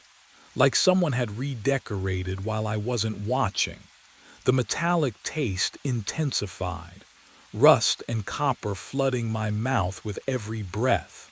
And when I looked down at the sand where my ring had fallen, there were three more beside it. We hung there in the kelp, face to face, my own eyes staring back at me through scratched plexiglass. The other Trevor raised his arm slowly, deliberately, and pointed at my chest. I looked down at my air gauge. The needle sat buried in the red zone. Empty, completely empty. But my lungs filled easily with each breath, that same metallic taste coating my tongue. No resistance. No warning rasp of a starving regulator. I breathed in again, deeper this time, testing it. The air came smooth and cold. I tapped my gauge with one gloved finger. The needle didn't move, still red, still empty. When I looked up, the doppelganger was shaking his head, frantic. He jabbed his finger upward toward the surface, then pointed at me again. At my tank, at my gauge. My computer display glowed against my wrist. 20 minutes of bottom time remaining. 20 minutes of air that shouldn't exist. What would you do? Trust the gauge or trust your lungs? The other Trevor's movements became wild, desperate. He grabbed at my shoulder, tried to turn me toward the surface. His grip felt real, cold neoprene against cold neoprene. I shoved him back. He needed to explain, to tell me what was happening. Instead, oh God, instead he reached up to his own face. His fingers found his regulator, and he pulled it out. The explosion of bubbles hit me like a scream. Silver spheres erupted from his mouth in a churning column, racing toward the surface I couldn't see. His jaw worked open and shut, trying to breathe water. His body convulsed once, then went completely slack. He sank past me into the kelp below, arms floating upward like he was reaching for help that would never come. The yellow stripe on his wetsuit disappeared into the black water beneath the forest. The bubbles stopped, and I realized I hadn't taken a breath in over a minute.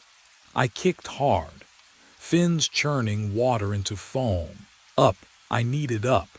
Away from the body sinking into darkness, away from the kelp that suddenly felt too thick, too alive.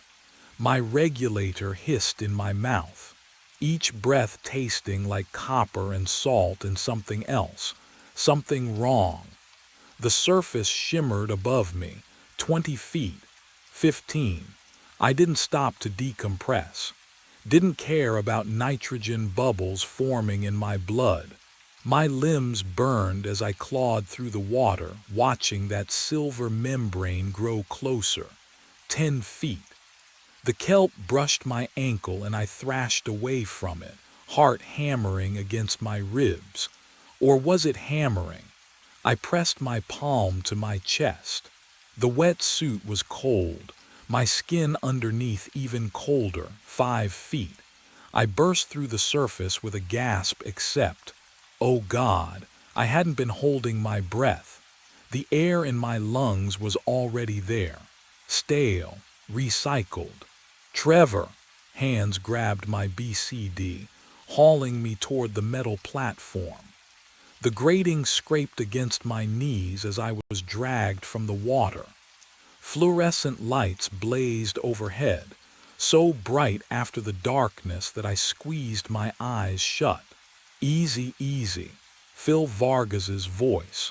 The night security guard, his grip was solid, real. What the hell happened down there? I couldn't answer. My regulator dangled from my mouth, still hissing. I spat it out and sucked in air that tasted like chlorine and rust. Phil crouched beside me, his face creased with concern. He smelled like coffee and cigarettes, normal things. Comforting things. You shot up like something was chasing you, he said. Was there? What had I just seen? Footsteps echoed across the platform. Iris Nakamura appeared, medical kit already open in her hands. The on-call aquarium medic. I'd seen her maybe twice in 3 years. Let me check you. She knelt, pressing 2 fingers to my wrist. Her touch was warm, too warm. My skin felt numb underneath. I'm fine, I managed. My voice sounded distant, like it was coming from underwater. Pulse is elevated but steady. Iris pulled a penlight from her pocket, shining it in my eyes. I flinched. Pupils responsive. Any pain? Tingling in your extremities? No, I need a minute. She reached for the dive computer strapped to my wrist. Her frown came slowly, then deepened. She tapped the screen twice, held it up to the light. Trevor, how long were you down there? I blinked at her. What? Your computer, it says. She turned it toward me. The display glowed blue in the harsh fluorescent light. Dive time, 6 hours, 17 minutes. My stomach dropped. That's wrong. I fumbled with my other wrist where my watch sat beneath the dive computer. The leather strap was soaked through. I tilted it toward the light. 1:47 a.m. I'd gone in at 1:15. I remembered checking. Double-checking the way I always did. 32 minutes maximum. The computer's broken, I said, but my voice cracked. These don't just break. Iris pressed buttons on the device, scrolling through data I couldn't follow. It tracked your descent, your depth, your ascent rate. Everything's logged. 6 hours, Trevor. Phil leaned in, his coffee breath washing over me. That can't be right. I saw you go in. That was. He checked his own watch. His face went pale. Jesus. What? The word came out sharp. I started my rounds at 11 p.m., Phil said slowly. I checked on you when I passed the tank room around 1:30. You were already in the water. I figured you started early. I didn't start early. I started at 1:15. Trevor. Iris's voice was gentle now, the way you'd speak to someone in shock. If you've been down for 6 hours, we need to get you to a hospital. Decompression sickness, nitrogen narcosis. I haven't been down for 6 hours. I ripped the dive computer off my wrist. The Velcro made a tearing sound that echoed off the concrete walls. Look at my tank. Check the gauge. It'll prove. I twisted to look at the air gauge dangling from my BCD. The needle sat buried in the red zone. Empty. But I'd been breathing. The whole time. Even now, I could taste that metallic air in the back of my throat. Iris followed my gaze. Her expression shifted, concern bleeding into something else. Confusion, maybe fear. That tank should have lasted 90 minutes, she whispered. At 30 feet in cold water. 90 minutes maximum. The platform felt like it was tilting beneath me. I gripped the wet metal grating, but my fingers slipped. Everything was too slippery, too cold. I don't understand, I said. Phil stood, taking a step back. Just one step, but I noticed. Iris reached for my hand, the one without the watch. She turned it over, examining my fingertips under the light. Her lips pressed into a thin line. What? I pulled my hand back. What is it? She didn't answer. Instead, she held up her own hand next to mine. Her fingertips were smooth, pink. Normal, mine were white, pruned. The skin wrinkled like I'd been soaking in a bathtub for hours. No, not hours. 6 hours and 17 minutes. I pushed past Iris, ignoring her questions. My tank. I needed to see my tank. The equipment room's fluorescent lights hummed overhead, casting everything in sick yellow. Concrete walls sweating moisture. The chemical smell of compressed air mixed with salt water hit my throat. I found my tank still strapped to the gear rack, valve up, pressure gauge hanging. My hands shook as I turned it. Manufacture date stamped into the metal. March 2019. 6 years old. We replace tanks every 3 years. Protocol, I knew this, I wrote the protocols. Then I saw the sticker. Red, screaming red against the aluminum. Failed inspection, do not use. The adhesive had yellowed at the edges, like it had been there for years. How did I miss it? I always checked my equipment. Always. What kind of diver doesn't check their tank before? The overhead light flickered. In that half-second of darkness, I saw it. Behind the gear rack, a door, narrow, painted the same gray as the walls, almost invisible in the corner shadows. I'd worked here for how long? Can you imagine walking past something every single night and never seeing it? I moved closer. The metal rack scraped against concrete as I pulled it aside, the sound too loud in the enclosed space. My wetsuit still clung to my skin, cold now, clammy. The door had no handle, just a simple push plate. I pressed it. The room beyond smelled wrong. Damp, colder than it should be, and lined against the wall, tanks, 47 of them. I counted twice. Each one had a name tag zip-tied to the valve. Trevor Boswell, Trevor Boswell, Trevor Boswell. Every single one marked with that same red sticker. Every single one failed.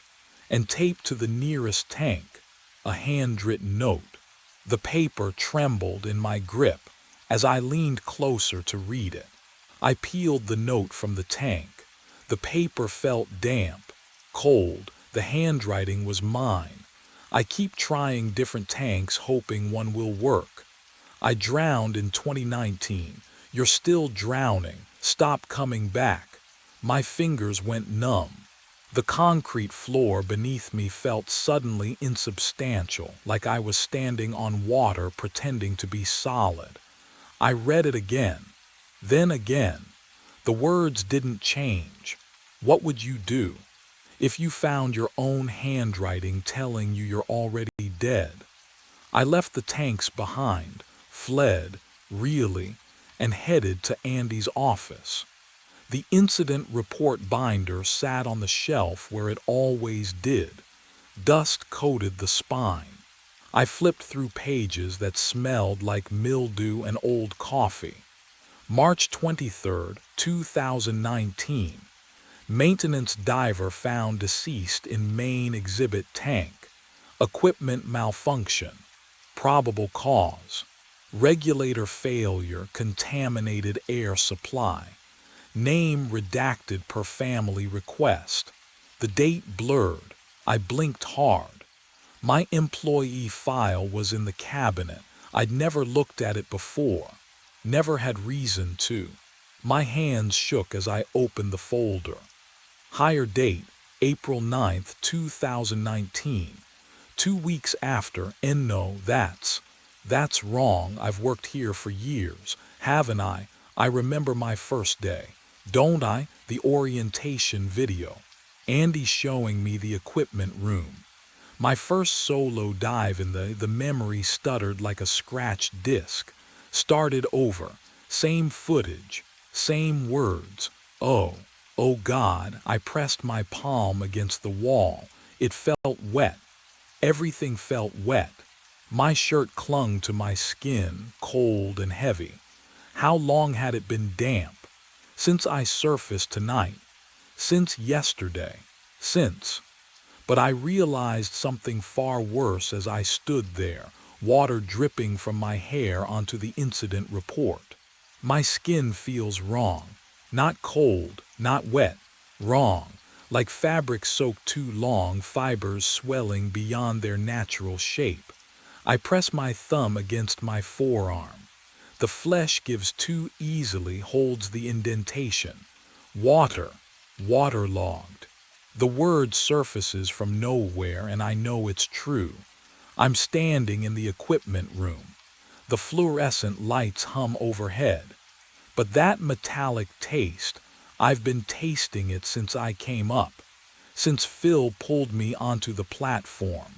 Since Iris checked my dive computer and told me I'd been down 6 hours. My shirt clings to my chest. Damp. Still damp. How long ago did I surface? I walk toward the main tank, viewing window, legs heavy. The glass stretches floor to ceiling, 30 feet of dark water. Sand tigers drift past like ghosts. My reflection stares back, pale under the blue emergency lights. There's something behind me. In the water, a shape, moving through the kelp. I spin around, nothing, just the glass, just my reflection and the empty corridor behind me. But when I turn back, oh God, there it is again. A figure suspended in the kelp forest, exactly where I was working. Same depth, same position, wearing my wetsuit. Can you see what I'm seeing? Would you believe your own eyes? I press my palm against the glass. The cold radiates through, but it's not the cold that makes me pull back. It's the sensation of pressure. 30 feet of pressure, squeezing my sinuses, filling my ears with that muffled, cotton-thick silence. I'm breathing the metallic air, tank air, compressed, recycled, wrong. My clothes haven't dried because the equipment room tilts. No, not the room, my perception. Reality rearranging itself like the kelp forest, denser than it should be, wrong in ways I can't articulate. I never surfaced. The thought arrives fully formed, undeniable. Phil didn't pull me up. Iris didn't check my computer. I'm still at 30 feet, still breathing from a failed tank. Still drowning in slow motion, my brain constructing false memories of survival as my cells starve for oxygen. I'm still down there, right now, this very second, and I've been drowning for 6 years. The water never left my lungs. I blink, and I'm back at depth, or maybe I never moved. The equipment room dissolves like ink in water. Cold pressure surrounds me again, 30 feet down. The kelp sways in lazy arcs overhead, thick as a jungle canopy. My regulator hisses with each breath. Metallic. Wrong, but I keep breathing anyway. Movement ahead, the doppelganger swims toward me through the forest, arms outstretched. That same yellow stripe down the wetsuit. But as my headlamp sweeps left, I see another, and another. 6 bodies. They float face down in the kelp like caught fish, suspended by the fronds wrapped around their ankles, their wrists. Same wetsuit on every single one. Same yellow stripe glowing in my light. They drift with the current. Gentle, almost peaceful. My bubbles sound too loud. They rise past the bodies, disturbing the kelp. One of the bodies twitches. Oh God, its head lifts, slow, mechanical. The mask catches my light, cracked, flooded with murky water. Behind the glass, a face, bloated, skin the color of drowned meat, lips pulled back from the teeth. Can you imagine what it's like, seeing your own corpse stare back at you? Another head rises, then a third, fourth. All 6 bodies turning now, necks rotating with joints that shouldn't move anymore. Their hands float upward, fingers spreading. Reaching, they all wear my face. Pruned. pale, eyes filmed over with something that isn't quite water, isn't quite decay. Their mouths hang open behind the regulators, and I realize they're still trying to breathe, still trying, still drowning.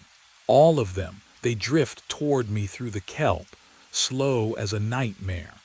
And behind them, something else moves in the darkness. They drifted closer, not swimming, just floating, caught in the current like kelp. Each one pointed, same gesture, same waterlogged fingers. One pointed at my air gauge, another at the surface 30 feet above. A third gestured toward the equipment room where 47 failed tanks waited with my name on them. I understood. Oh, I understood completely now. Each version of me had grabbed a different tank. Each one thought, maybe this one will work. Maybe this time I'll make it through the shift. Surface at 2 a.m. Go home to my wife. Each one drowned. The kelp wrapped around my ankles, cold and slick. I looked down at my hands. The skin wrinkled like I'd been in a bath for hours, days, 5 years. My wedding ring was gone, had been gone since the first night, the real first night, back in March of 2019. The metallic taste filled my mouth. Not air, not anymore. Water. I'd been breathing water since the moment my tank failed. Breathing and drowning and choosing over and over to try one more time. One more tank. One more shift. Just get through tonight. The bodies circled closer. Their faces, my face, held no anger, just exhaustion, recognition. They knew what came next. I could swim to the equipment room. Tank number 48 waited there, red sticker bright against the aluminum. I could try again. Tell myself this one's different, this one will work, or I let the regulator slip from my mouth. No explosion of bubbles, no panic. The water filled my lungs like coming home, like finally, stopping. The current carried me down into the kelp forest. The other Trevors drifted beside me, silent companions in the dark. Above, something splashed into the water. The loop hungered, but I was done feeding it. I heard my full name at 2:47 in the morning. Not Kyle, not Hey Man, Kyle Andrew Mercer, whispered through the monitors like someone stood inches from microphone 3. I froze. My coffee had gone cold hours ago, and the booth smelled like stale air and circuit boards. Studio B sprawled beyond the glass, empty. Every shadow exactly where it should be. I rewound the feed. My fingers felt numb on the mixing board, that particular cold that comes from being awake too long in a room without windows. The waveform spiked at 2:47. I isolated the audio and hit play. Kyle Andrew Mercer. The voice was barely there. A breath shaped into syllables, but it knew my name, my full name. I leaned closer to the monitors, and the hum of the equipment seemed louder than it should be, vibrating against my sternum. I played it again. Kyle Andrew Mercer. 1422 Ashland Avenue, apartment 7, my address. The room tilted. I gripped the edge of the desk. Who would know that? I'd worked here for 3 months. Never mentioned where I lived. Ray barely knew my last name. The overnight shifts were supposed to be simple. Monitor the automated recordings, log any glitches, go home at dawn. I rewound further. Found another spike at 2:38. Colleen. Your mother's name is Colleen. What would you do? Hearing something that shouldn't exist, something that knows you in a way nothing should. My hands started shaking. Not a tremble. A full shake that made the mouse click twice when I tried to save the file. I saved it anyway. The timestamp burned on the screen, 2:47 a.m., and Studio B remained empty. Or at least I couldn't see anyone there.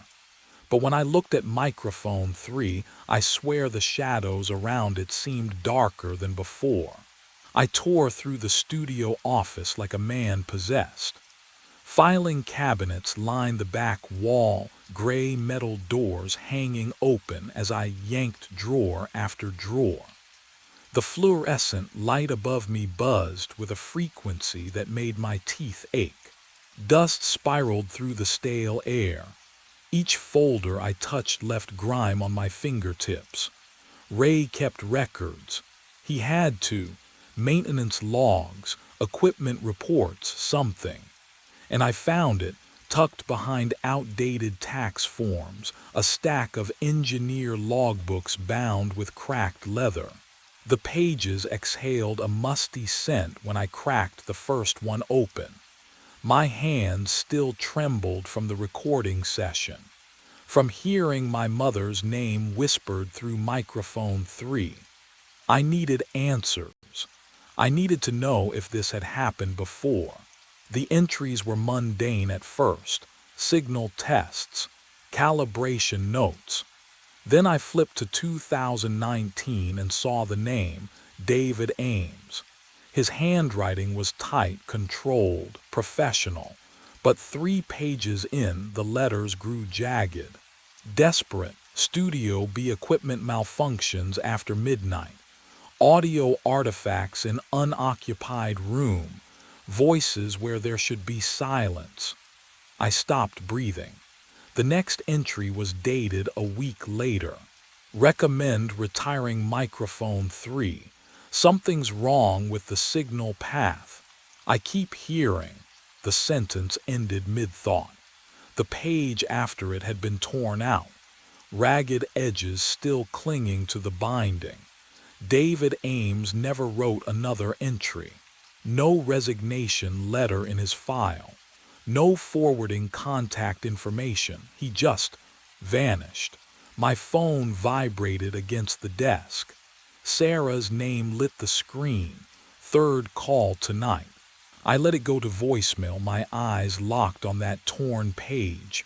What had David heard? What made him rip out that final entry? The fluorescent light flickered. Once. Twice. In the sudden dimness, I noticed something I'd missed.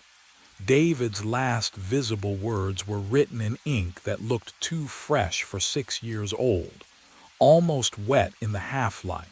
And beneath his signature in letters so faint I almost missed them, 2 words were scratched into the paper. Don't play. I stopped going home. The first night after finding that logbook, I dragged a folding chair into the sound booth and waited. The hum of the ventilation system pressed against my eardrums like a hand over my mouth. Studio B sat beyond the glass, dark except for the red standby light on microphone 3, glowing like an eye that never blinked. 2:47 a.m. arrived with a whisper, softer this time, just my name. Kyle. I had every channel isolated, every frequency mapped. My fingers flew across the mixing board, carving out the voice from the ambient noise. The waveform on the monitor showed a pattern, regular, rhythmic, like breathing. Sarah called at 3:15. I watched my phone vibrate across the console, her name lighting up the screen. I didn't reach for it. Couldn't. Because the whisper came again, and this time it said, please. Would you have answered? Or would you have done what I did? Leaned closer to the speakers, turned the volume up until that single word filled your skull. Night 2. Night 3. I brought coffee that went cold. Brought food I didn't eat.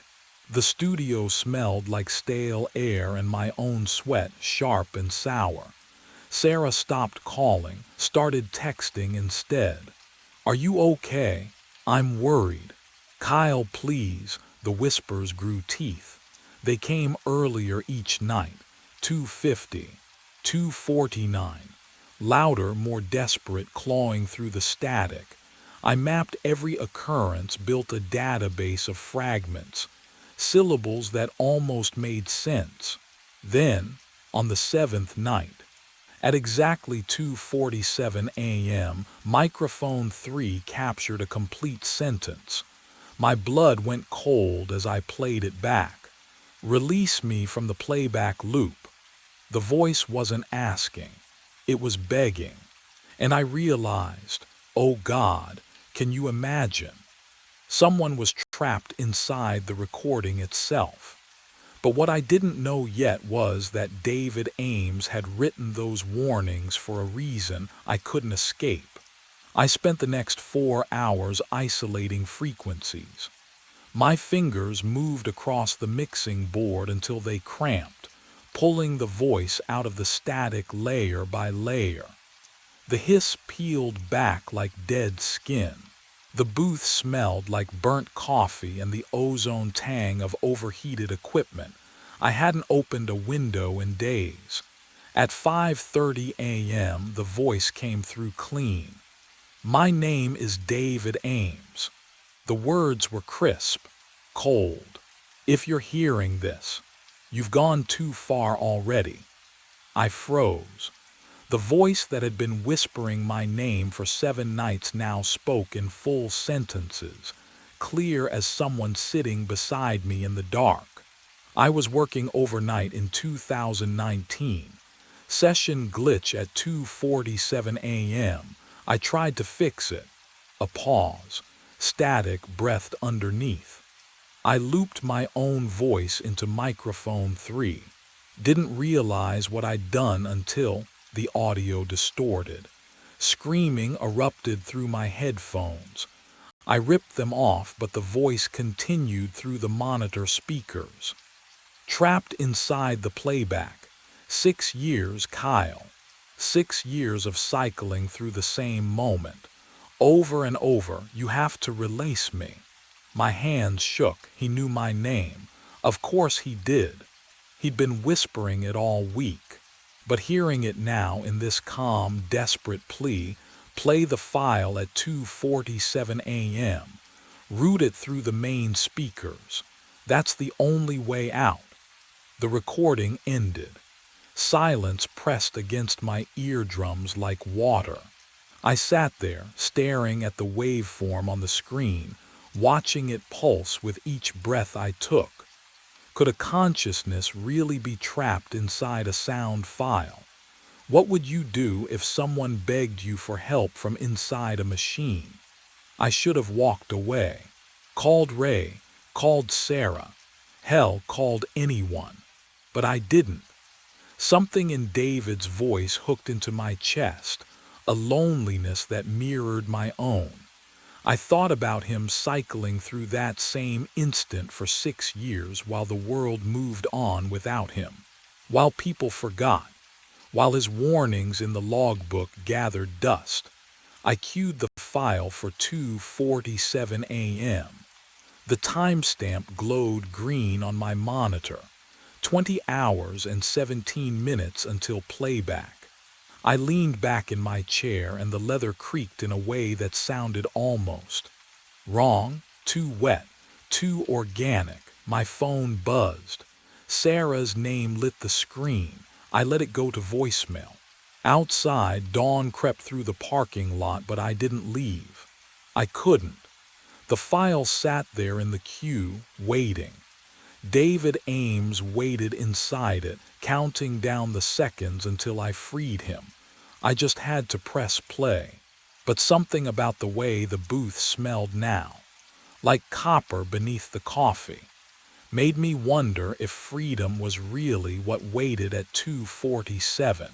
The clock reads 2:46. My finger hovers over the play button.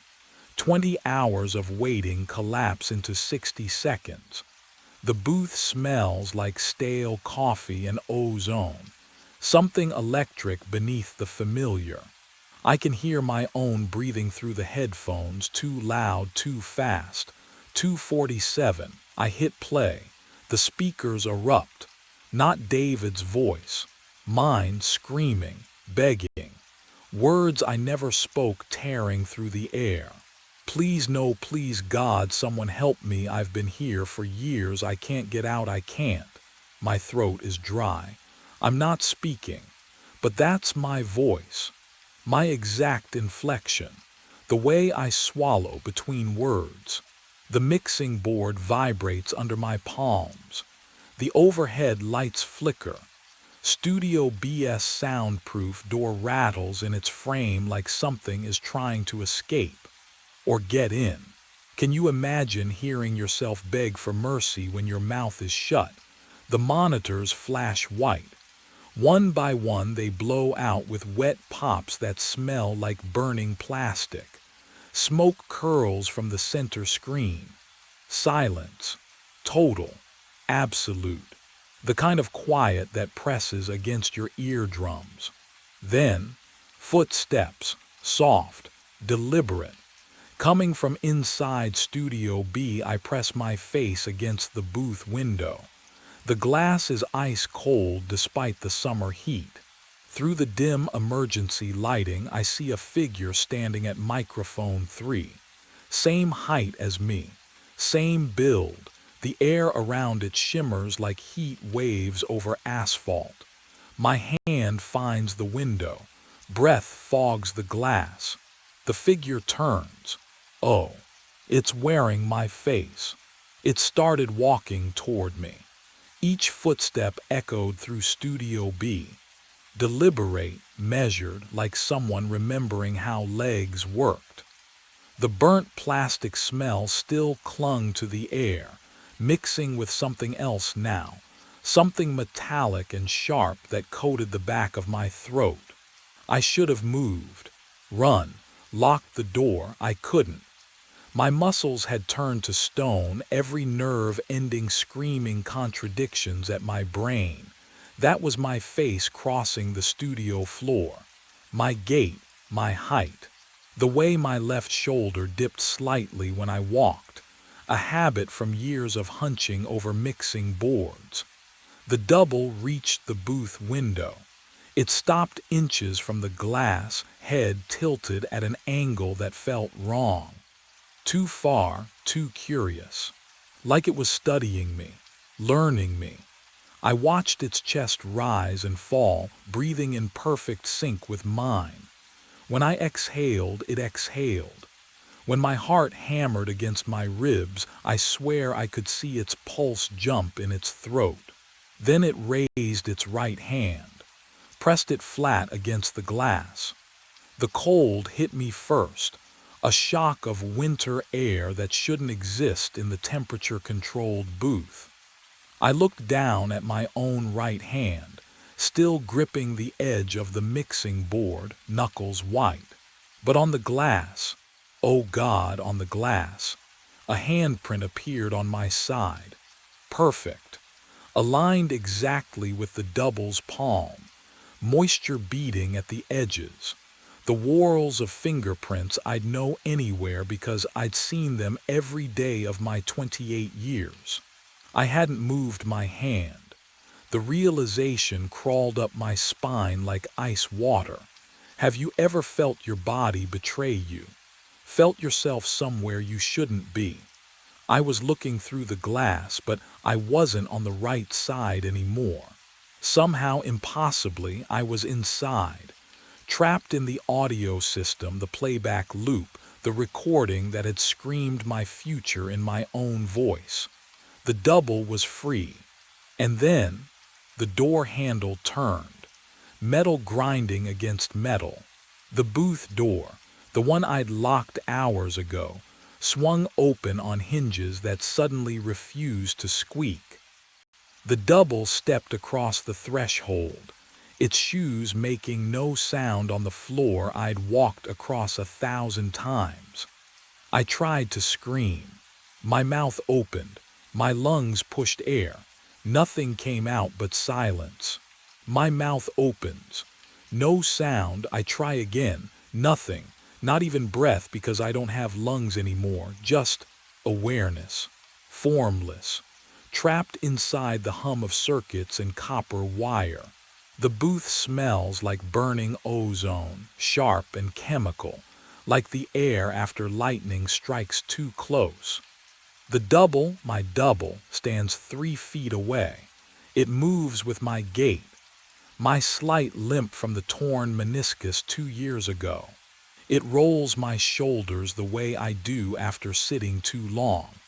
It doesn't look at where I am because I'm nowhere. The figure walks to the mixing board. My fingers tap the power button.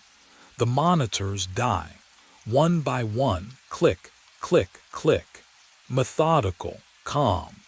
Then it grabs my jacket from the chair back and leaves through the booth door. I want to follow, but I can't move. Can you imagine that? Not being paralyzed, but simply not existing in space anymore. Then the vision shifts. Security camera feed. Parking lot angle. Grainy green night vision glow. I'm seeing through the studio's surveillance system. Somehow. The double walks across wet asphalt, rain catching in the overhead light, and unlocks my Honda with my key fob. The brake lights flare red. The engine turns over. My car pulls out of the lot at 2:51 a.m. Gone. The feed cuts to black. I'm alone in the static, and then I feel it. The pull, backward through time like a fishing line reeling in. The booth reassembles around me, not as a place I can touch, but as data I perceive. The timestamp in the corner of the dead monitor reads 2:47 a.m. It repeats, 2:47 a.m. I watch myself, the real me, the old me, sit at the mixing board. I watch my hands cue the isolated file. I watch my finger hover over play. Then the explosion of sound, the shake, the silence. 2:47 a.m. again. The same 4 minutes. Over and over. I'm caught in the playback loop, experiencing my own displacement on infinite repeat, and the worst part is that I remember every single cycle. They don't overwrite each other. They stack, layer upon layer of the same terror. How long has it been? Hours, days. I try to surface, to push against the current. Something gives. I feel pressure, not physical, but vibrational, frequency-based. I force myself toward the microphone input. Toward microphone 3 in Studio B I surface, gasping. But I'm not breathing. I'm pulsing through the diaphragm, vibrating the air itself. And for one brief second I exist as sound instead of silence. Then the loop catches me again and drags me back under. But I'd felt it. The edge. The possibility of reaching whoever comes next. The question was whether they'd listen, or whether they'd make the same mistake I did. I focused everything I had on microphone 3. The connection felt like threading a needle in the dark. My consciousness, if I could still call it that, compressed into a single point. A whisper. A breath. I pushed myself toward the cold metal mesh of the microphone in Studio B, feeling the electrical hum beneath its surface.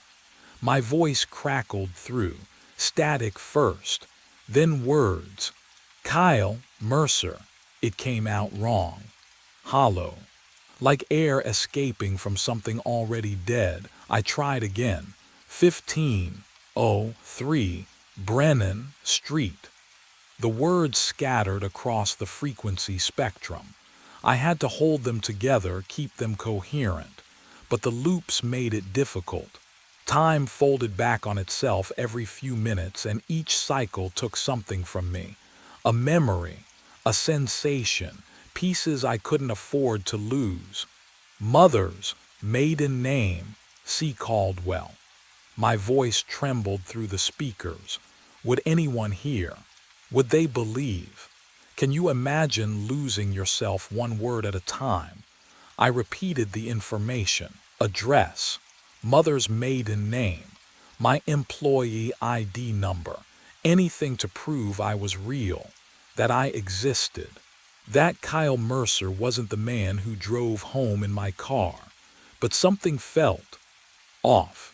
The studio air tasted metallic through the audio sensors, wrong, like copper pennies dissolving on a tongue I no longer had.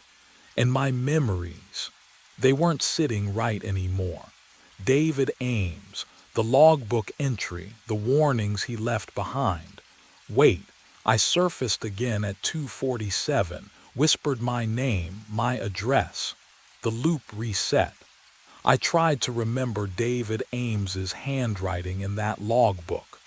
The date, 2019, 6 years ago.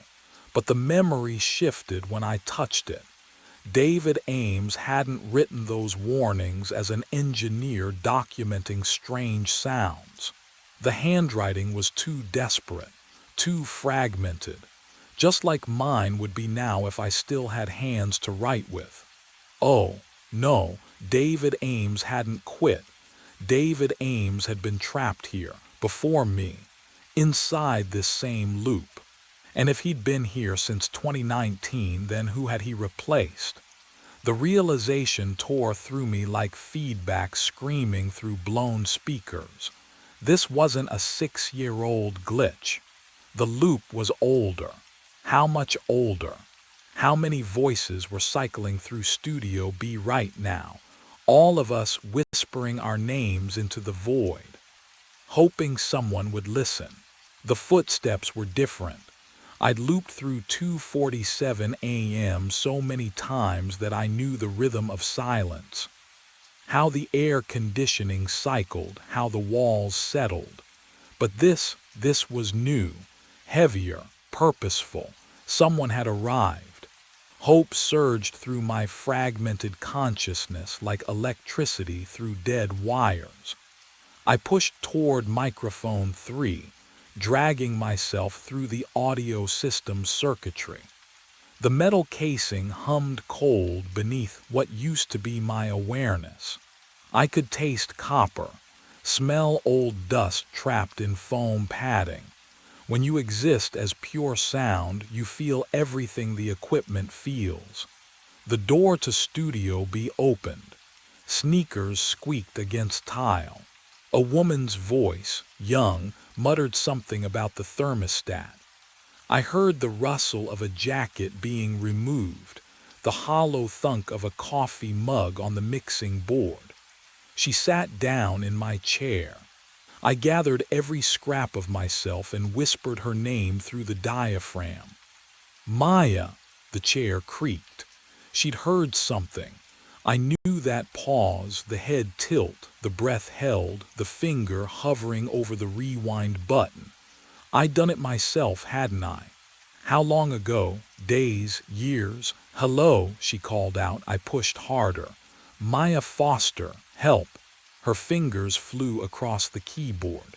She was isolating the frequency, pulling me out of the ambient noise. What would you do if you heard your name spoken by empty air? Would you run? Or would curiosity anchor you to that chair? She didn't run. I watched through the glass, or I remembered watching, or I hallucinated watching as she scrolled through waveforms. Her eyes narrowed. She played the segment back. My voice emerged from the speakers, clearer now, desperate. Don't play the file. But she was already searching, already finding it. The isolated recording with my consciousness trapped inside. Her mouse cursor hovered over the play button. 2:46 a.m. glowed on the clock. 1 minute left.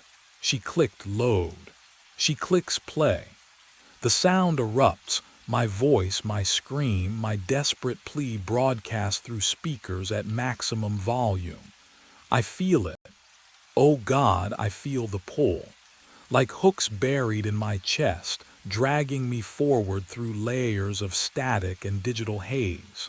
The booth temperature drops, freezing. My consciousness stretches between 2 points, here in the endless loop, and there in Studio B where Maya sits frozen, headphones askew. But something's wrong. The pull intensifies, splitting me wider, thinner. I'm not moving toward freedom. I'm expanding. And Maya, she gasps, gripping the desk as her breath fogs the air. Her eyes widen. She hears it now, not just my voice, but all of us. David Ames whispering coordinates. Someone older, fragmented, begging in a language I don't recognize. We're a chorus of the trapped, humming through copper wires and circuit boards. The clock resets. 2:47 a.m. Can you imagine what that feels like? To fracture into sound itself. Maya stumbles backward, but she doesn't leave. She just stares at microphone 3, listening. Somewhere beyond these walls, my doppelganger wakes in my bed, my apartment, my life, Sarah's warmth beside him.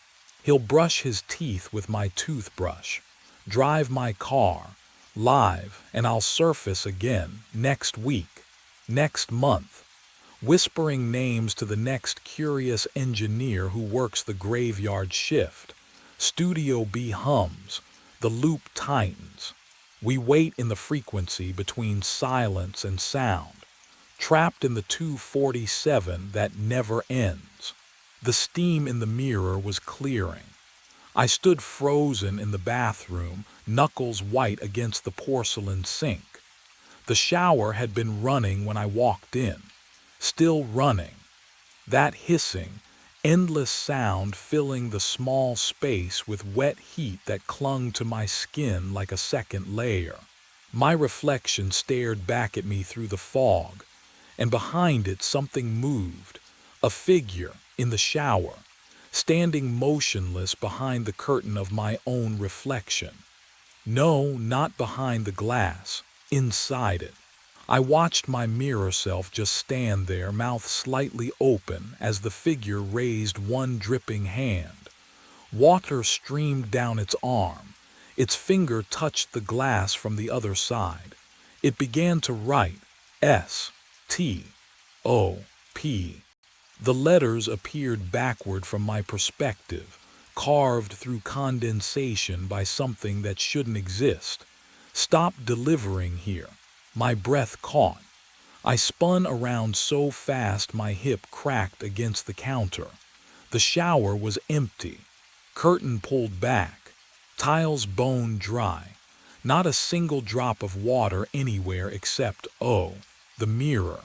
I turned back slowly. The message was still there, still wet, still dripping down the glass in cold rivulets that caught the flickering bathroom light. What would you do? Would you touch it? I did. My fingertip met the letters. Ice shot through my hand. Not cold like winter, cold like nothing, like the temperature where things stop existing. The water on the mirror shouldn't have felt like that. Water doesn't, it can't. Downstairs, the front door slammed. The sound cracked through the house like a gunshot. My whole body jerked. The bathroom light flickered once, twice. Then I heard them, footsteps, climbing the stairs toward me. Slow, deliberate, each creak of wood perfectly spaced, and underneath those footsteps, a sound that turned my blood to slush. Whistling, that same tune, the one I whistle every night on my route. The melody I've hummed for 9 years without thinking. 3 notes up, 2 notes down, always the same pattern. But I wasn't whistling. The footsteps reached the top of the stairs and stopped just outside the bathroom door. 3 nights before the bathroom, I believed I knew my route. The truck engine hummed its familiar diesel lullaby at 3:45 a.m. Same sound for 9 years. Same vibration through the steering wheel, same coffee-stained dashboard, same stack of bundled newspapers smelling of ink and wood pulp behind my seat. The Belmont district slept under streetlights that flickered in perfect rhythm.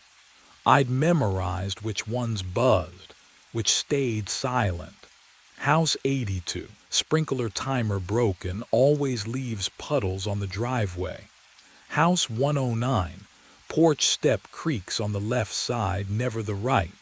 House 214, Rottweiler named Bruno starts barking exactly 4 seconds after my door slams.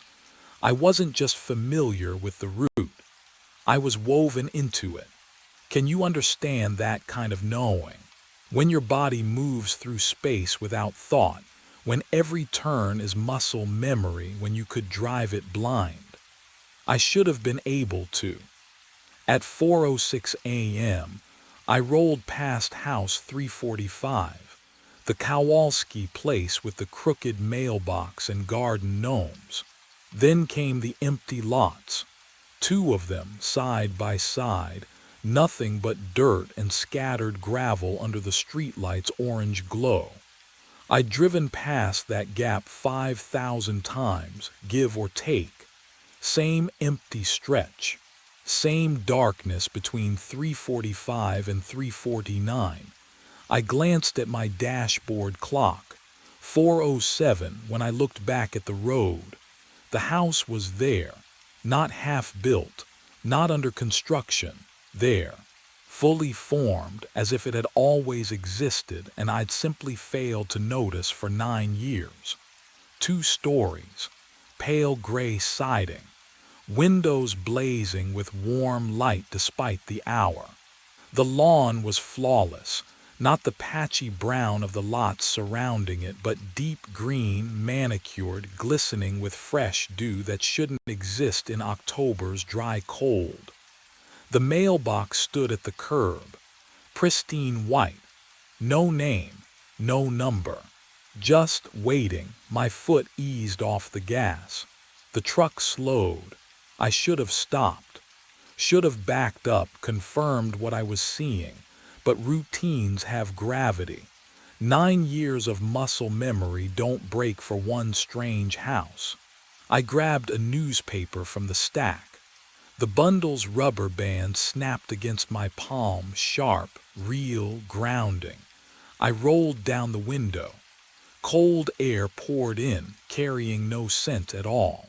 Not grass, not exhaust, not the usual pre-dawn smell of sprinklers and asphalt.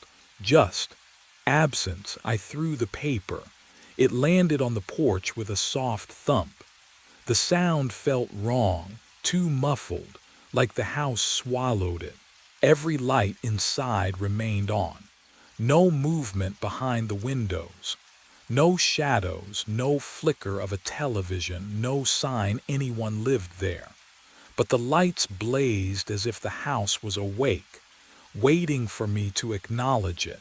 I drove on. 3 houses later, my hands were shaking. Not from fear, not yet. From wrongness. From the certainty that something had been added to my route without permission, without warning, without any logical explanation. The Belmont district didn't just sprout houses overnight. There were permits, constructions, crews, months of noise and dust. This house had appeared silently, perfectly, between one heartbeat and the next. I finished the route on autopilot. 73 houses, same porches, same dogs. When I circled back past the lots on my way to the depot, I slowed again. 4:41 a.m., still dark. The streetlights still flickered orange. The house was gone, just dirt, just gravel, just the empty stretch I'd known for 9 years, as if nothing had ever interrupted the space between 3:45 and 3:49. I sat there, engine idling, staring at the vacant lot. My mouth tasted like copper. My newspaper, the one I'd thrown, was nowhere. No paper on a porch that didn't exist. No evidence I'd delivered to a house that hadn't been there. I checked my watch. 4:07 was 17 minutes behind me, but the memory was fresh. The lights, the lawn, the mailbox with no name, the sound of the paper landing and disappearing into something that pretended to be a home. What I didn't know yet, what I couldn't know, sitting in that truck with my heart knocking against my ribs, was that tomorrow night I'd drive past those lots again at 4:07, and the house would be waiting, not gone, not a hallucination, waiting for me to come inside. 24 hours later, I told myself I'd imagined it. But at 4:07 in the morning, my headlights swept across the same stretch of road. And there it stood. House 347. Same perfect lawn glistening with dew that shouldn't exist in October's brittle cold. Same yellow glow spilling from every window like something alive and waiting. My hands tightened on the steering wheel. The vinyl creaked under my palms. I pulled over, killed the engine. The silence pressed against my eardrums. No distant traffic, no wind, just my own breathing fogging the windshield. I grabbed my phone and opened the GPS history, fingers trembling slightly as I scrolled back through yesterday's route. The timestamp showed 4:07. The coordinates placed me exactly here. The map displayed an empty lot. I zoomed in. Satellite view. Street view. Nothing but dirt and scattered gravel where the house blazed in front of me, close enough to see the porch light's filament glowing orange through frosted glass. I checked the county assessor's website, each page loading with agonizing slowness. Parcel number confirmed, vacant land, no permits, no construction history. Last transaction 23 years ago. I stepped out of the truck. Gravel crunched under my boots, real, solid, exactly the texture I expected. The cold bit through my jacket, sharp and medicinal like the air before snow. I raised my phone, framed the house in the camera. The shutter clicked. The screen showed dirt, weeds, empty space. I lowered the phone. The house stood there, undeniable, its siding almost luminous in the pre-dawn darkness. But when I glanced at it from the corner of my eye, something shifted. The edges shimmered, rippled, like heat waves rising from summer asphalt, except the air was freezing. Have you ever doubted your own senses? Wondered if the boundary between you and madness is thinner than you thought? I started toward the porch and heard it, faint but unmistakable. Someone inside was whistling my tune. The porch light flickers on before I reach the steps. My breath catches, I didn't move, didn't trigger a sensor. The light just knew. The whistling stops. I freeze halfway up the driveway, gravel crunching under my boots. The house waits. Every window glows warm yellow against the pre-dawn darkness, impossibly inviting. My hand trembles as I grip the newspaper still clutched in my fist, proof I'm here for a reason, that this is just part of the route. It's not. You know it's not. I climb the 3 porch steps. The wood doesn't creak. Brand new. Everything here is brand new, impossibly maintained, as if it materialized whole and perfect between the empty lots. I reach for the doorknob. Click. The lock disengages before my fingers touch the brass. The door drifts inward half an inch, releasing a breath of warm air that smells like Coffee, fresh brewed. The brand I buy every Sunday at the depot store. Hello, my voice cracks. No answer. I push the door wider. The hinges are silent. The living room stops my heart. That's my couch. The sagging brown sectional I bought at a yard sale 4 years ago, the cushion on the left worn thin where I sit every night. My television mounted on the wall, same crooked angle because I never leveled it properly. My bookshelf crammed with delivery route logs and true crime paperbacks, spines creased exactly how I left them. This isn't similar. This is exact. I step inside. The door clicks shut behind me and I don't turn around. Can't. My legs carry me forward on autopilot, past the coffee table with its water ring stain from the mug I dropped last winter, past the lamp with the finicky switch that requires 2 clicks. Then I see the mantel, a wedding photo in a silver frame. Me in a black tuxedo, smiling wider than I've smiled in years. My arm wrapped around a woman in white, blonde, radiant, laughing at something I've just said. I've never seen her before in my life. My wallet feels heavy in my pocket, and suddenly I know. I know if I check my driver's license right now, something will be different. That's when I heard the water running upstairs. My hand froze on the wallet. The sound was steady, rhythmic.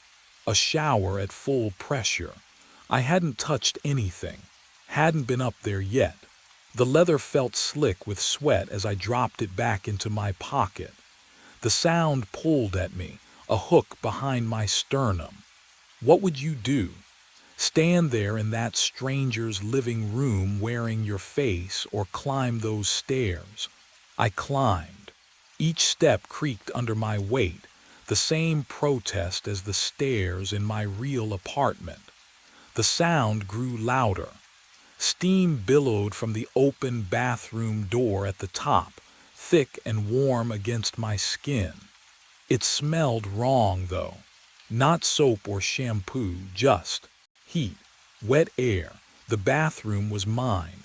Same chipped tile, same rust stain curling from the faucet. But the mirror, through the fog on the glass I saw my reflection.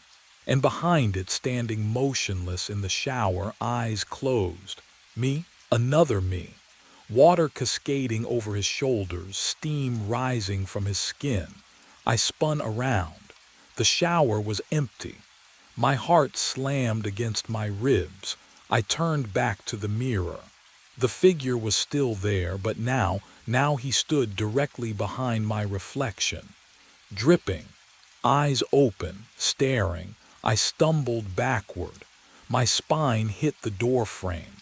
The figure raised one hand, pressed it against the glass from the inside. The surface fogged around his fingers, and he began to write.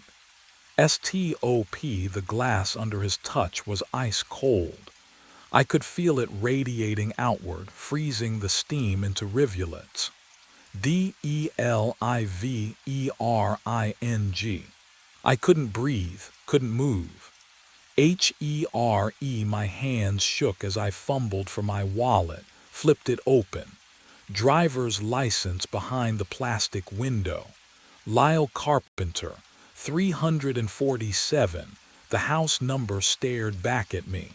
Downstairs, the front door slammed shut. I didn't wait for the footsteps. I bolted down the stairs and out into the pre-dawn cold, my truck still idling at the curb. My hands shook on the wheel as I peeled away from house 347, watching it shrink in the rearview mirror. The lights still blazing, waiting, 15 minutes across town. My apartment building looked the same, brick facade, familiar parking lot. I took the stairs 2 at a time to the 2nd floor. The key scraped in the lock. Wrong. Not broken, just resistant, like the metal didn't quite remember the shape of the pins. Inside, I flipped the light switch and froze. My couch, my coffee table, my life, but the coffee table sat an inch to the left of the carpet indentation. The bookshelf stretched taller than I remembered, its top shelf just brushing the ceiling. On the wall, my framed photos had faded to ghosts, colors washed out, faces barely visible. The air smelled wrong, not bad, just not mine. What would you do? Stand there and measure furniture or run? I stepped into the hallway, gulping air. Wayne's door across the hall, I knocked hard. He opened it, cigarette dangling from his lips, construction dust still on his jeans. Wayne, hey, it's me, Lyle. He squinted, took a drag. Sorry, man, you got the wrong apartment or something. I live right there. I pointed at my door. 2 years now, we've talked. You know me. Wayne's expression didn't change. Polite, patient, the way you look at a stranger. Don't think so, buddy. He closed the door softly. My phone buzzed. Gloria. Lyle. Dispatch needs to update your file. You've got the apartment on Maple listed as your residence, but the system shows no lease history. Never has. Only address we have is house 347. Her voice was so calm, so certain. And that's when I understood what was happening to me. I drove my route that night with white knuckles and a plan. Skip it. Just drive past. What would you do if your entire existence was being erased, rewritten around a house that shouldn't exist? I had 72 other addresses. House 347 didn't need to happen. At 4:03, I passed number 329. My chest tightened. At 4:05, I rolled through 341. The steering wheel vibrated under my palms. A low hum I'd never felt before, traveling up through my wrists into my bones. 4:07 arrived. My foot pressed the brake without permission. The truck slowed, turned, the engine growling a pitch lower than physics allowed. I yanked the wheel left. It moved right. My hands were just passengers now, and that's when I saw it. Both of them occupying the same space. The empty lot shimmered beneath the house like a photograph dissolving in water. Dirt and weeds bleeding through the foundation. The porch flickering between solid and transparent. The lawn pristine and overgrown simultaneously. My vision doubled, tripled reality folding over itself until nausea crawled up my throat. I blinked.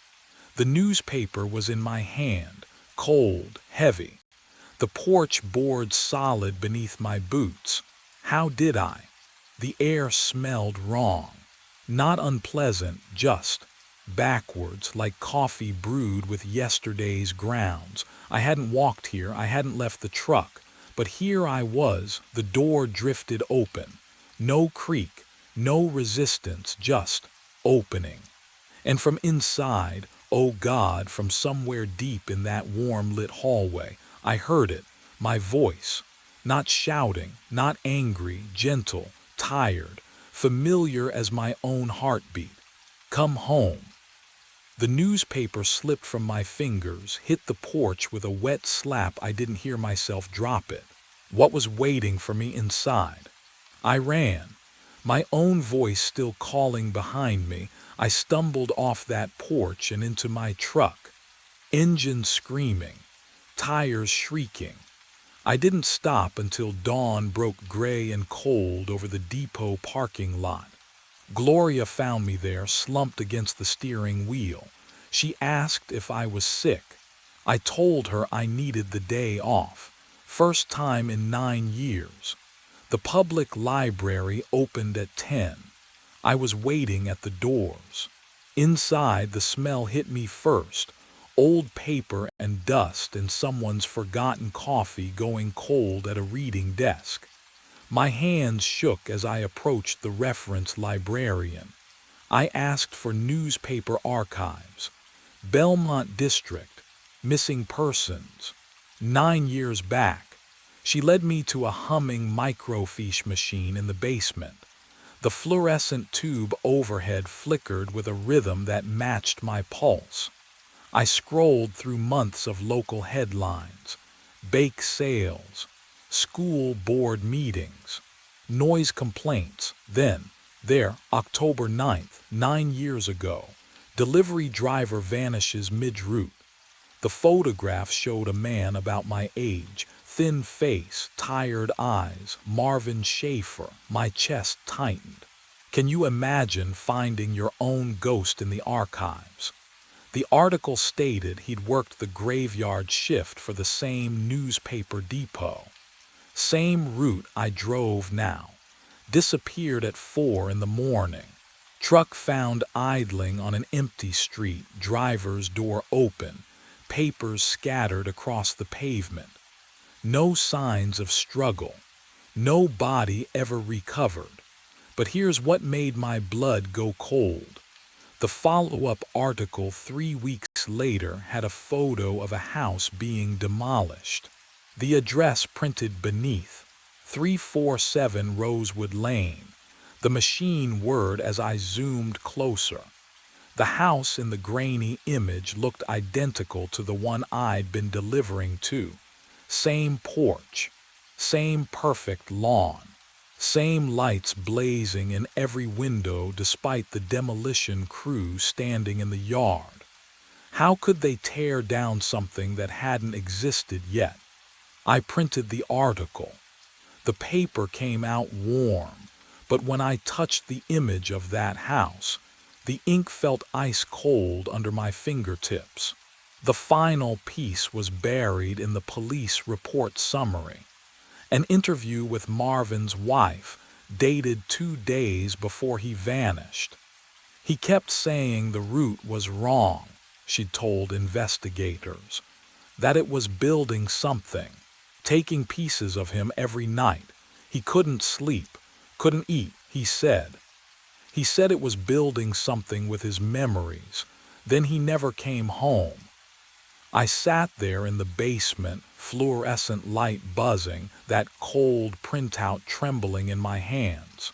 Marvin had driven my route, seen what I was seeing, and whatever lived at house 347 had finished with him, which meant tonight when I went back.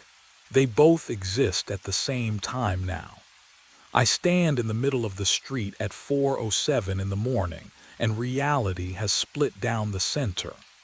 To my left, house 347 glows like a beacon, every window blazing, porch light warm and inviting, the lawn impossibly green even in darkness.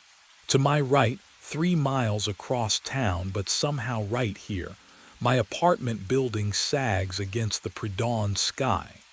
Windows dark, bricks crumbling. The stairwell railing I've gripped for 9 years now rusted through. The air between them smells wrong. Copper and static. I can't move, can't choose. My lungs pull in breath, and I hear it echoed back to me. The front door of house 347 opens. He steps out onto the porch, me. But not me, soaking wet. Hair plastered to his skull. Water drips from his fingertips, pooling on the welcome mat. His chest rises and falls in perfect synchronization with mine. When I hold my breath, so does he. When I exhale, so does he. His mouth doesn't move, but I feel the words forming in my own throat. Come home. Behind me, impossibly behind me because I'm facing both directions at once. A door creaks open at the apartment. Warm light spills down the stairs. The scent of coffee drifts out. Rich, sweet, real. A woman's voice calls softly from inside, "Honey, aren't you coming to bed? I have never been married." The duplicate takes one step forward, water streaming from his clothes. His eyes are the color of drowned things. What would you do if you knew one door led to forgetting and the other to becoming something else? My hand reaches forward, and I still don't know which door I'm reaching for when everything goes white. Warmth surrounds me when I open my eyes. Sunlight filters through cream-colored curtains, the kind I've never owned. The sheets smell like lavender detergent. A woman leans over me, auburn hair, smile lines framing her mouth, and presses her lips to my forehead. "Morning, sweetheart," she says. I don't know her name. My mouth opens anyway. "Morning." She pads toward the doorway, humming something familiar. The smell of coffee drifts up from downstairs, rich and dark. My body sits up, swings legs over the side of the bed, stands. I'm not telling it to do these things, but it feels right, natural, like I've done this 1,000 mornings before. The shower runs hot. Steam clouds the mirror. I don't look at my reflection. Downstairs, she set out breakfast, scrambled eggs, toast with butter melting into golden pools. I taste nothing. My jaw chews. My throat swallows. She kisses my cheek as I stand, her hand warm against my shoulder. "Drive safe," she whispers. I want to ask her who she is. I want to scream. My lips smile instead. The front door clicks shut behind me. The driveway stretches ahead, and there my truck. Faded blue paint. Dent in the rear bumper. I've driven it for, how long now? 9 years. The thought arrives fully formed, certain as my own heartbeat. 9 years on the same route. 73 houses. Same dogs barking. Same porch lights.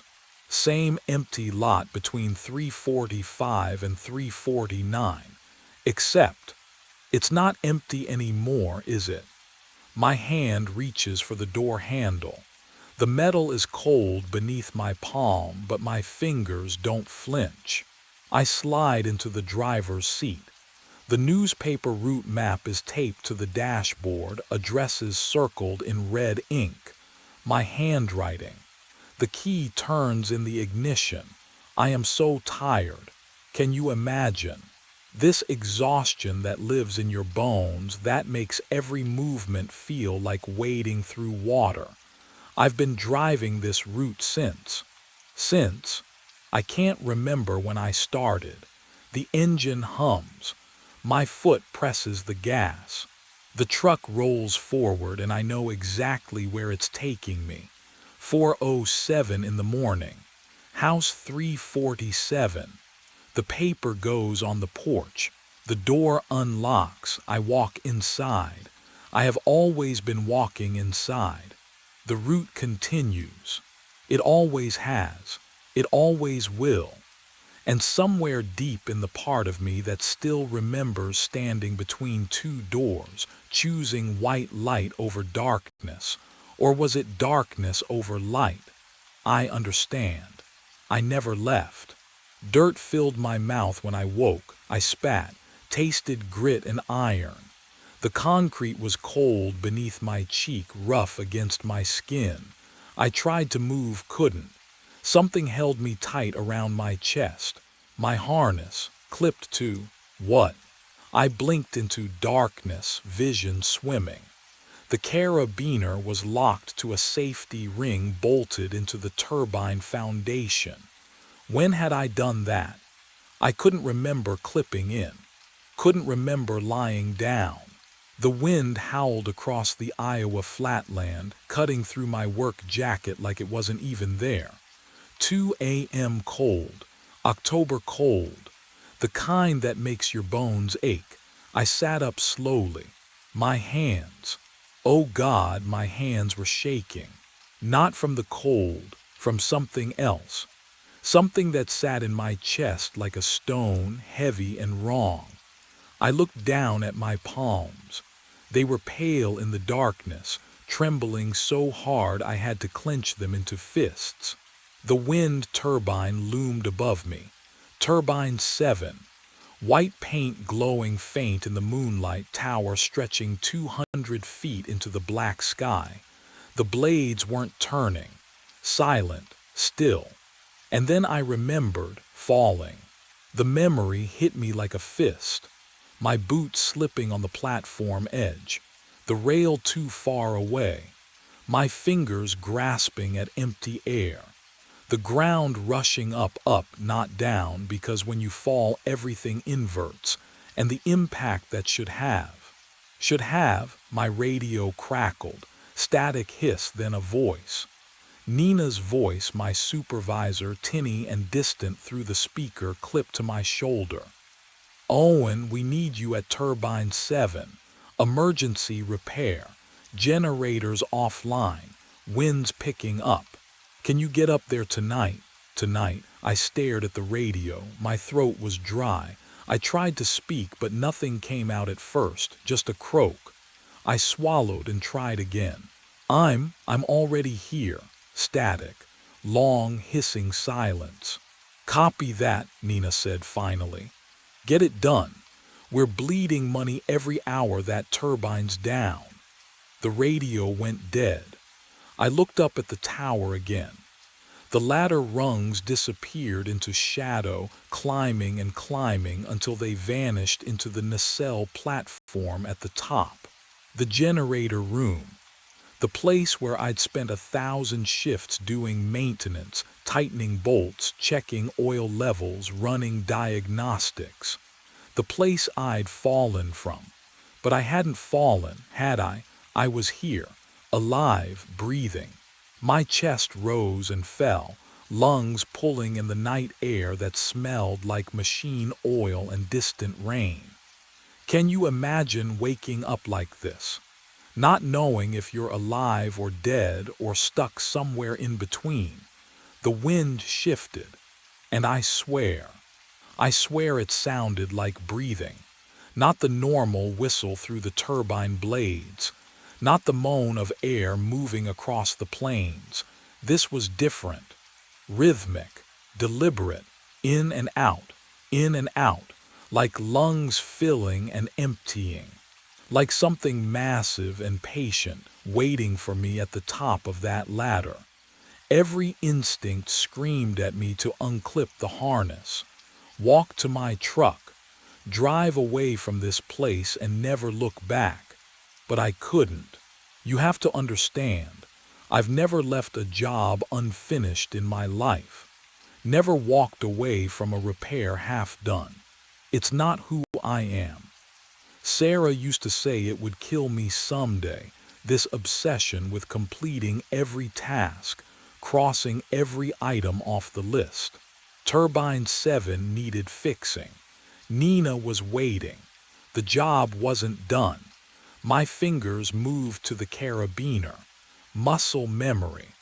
I unclipped from the foundation ring and stood on legs that felt like they belonged to someone else. The harness hung heavy on my shoulders, straps digging into my ribs. The tower door stood open, just a crack. I didn't remember opening it. Inside, the ladder waited. 200 feet of narrow metal rungs disappearing up into the dark throat of the turbine shaft. I'd climbed it 1,000 times, knew every handhold, every place where the paint had worn smooth from workers' gloves. I reached for the first rung. The metal was ice cold against my palm. My hand was still shaking, still wrong. What would you do? If every cell in your body screamed danger but your mind said climb. I stepped onto the ladder. The wind's breathing followed me into the shaft. The hatch should have closed behind me, spring-loaded, automatic. But when I glanced down, it remained open. A rectangle of lesser darkness against the black, and something else. something that made my grip tighten on the rungs until my knuckles went white. There were marks on the ladder, scuff marks, boot prints in the dust coating the metal, fresh prints.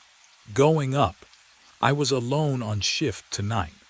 I was always alone for the overnight emergency calls. That's why they called me. Owen Trace, the guy who'd climb in any weather, fix anything, never complain about the isolation or the hours. So whose boots had left those marks? The ladder groaned under my weight. Or maybe it was the tower itself, metal expanding and contracting in the cold. 200 feet of steel shifting infinitesimally, singing its quiet song. I climbed. One rung, another. The shaft walls pressed close on all sides, barely wider than my shoulders. My breath echoed. My heartbeat thundered in my ears. Somewhere above, in the nacelle at the top of this ladder, something was waiting. I didn't know what, but I was going to find out. The rungs bite into my palms. Cold. Each one clangs under my boots like a countdown I don't want to finish. The wind screams past the ladder shaft, and I press my body against the metal, trying not to think about the 200 feet of empty air behind me. Climb, that's all, just climb. My breath fogs in the narrow shaft. The radio crackles at my hips, static, then silence. I keep moving. One rung, another. My arms shake. But I've always been good at finishing what I start. The nacelle hatch groans open under my weight. Inside, the generator room is smaller than I remember. Cramped. The smell hits me first. Stale air, metal tang, something lived in. And there, against the wall, a sleeping bag, unrolled. Water bottles lined up like soldiers. A spiral notebook resting on top. I crouch beside it. My knees protest. The handwriting inside is mine. Oh God, can you imagine that? Seeing your own words in a book you've never written. The dates stretch back 4 months. Daily entries, observations, routines, wind speeds, repair logs, all in my writing, getting shakier as the pages turn. The last entry is tonight's date. Tonight I climb turbine 7. My pulse hammers in my ears. I flip backward through the pages. Every single one mentions this moment, climbing, finding the notebook, reading these exact words. Over and over. The same sentences repeating like a prayer I never learned. Therefore, I've been here before. Below me the hatch slams shut. The sound echoes up through the floor, metal on metal. Final, then, footsteps on the ladder, slow, methodical. Climbing toward me. Someone else is coming up. I grabbed the radio. My thumb found the transmit button before my brain caught up. Nina, this is Owen at turbine 7. Do you copy? Static hissed back at me. That white noise crackle that sounds almost like voices if you listen long enough. I waited. 10 seconds, 20. The footsteps on the ladder grew louder, methodical, one rung at a time. Nina, please, I need. Nothing. I switched channels. Vince. Vince, you there? The static didn't change. Same lifeless hiss, same emptiness bleeding through the speaker.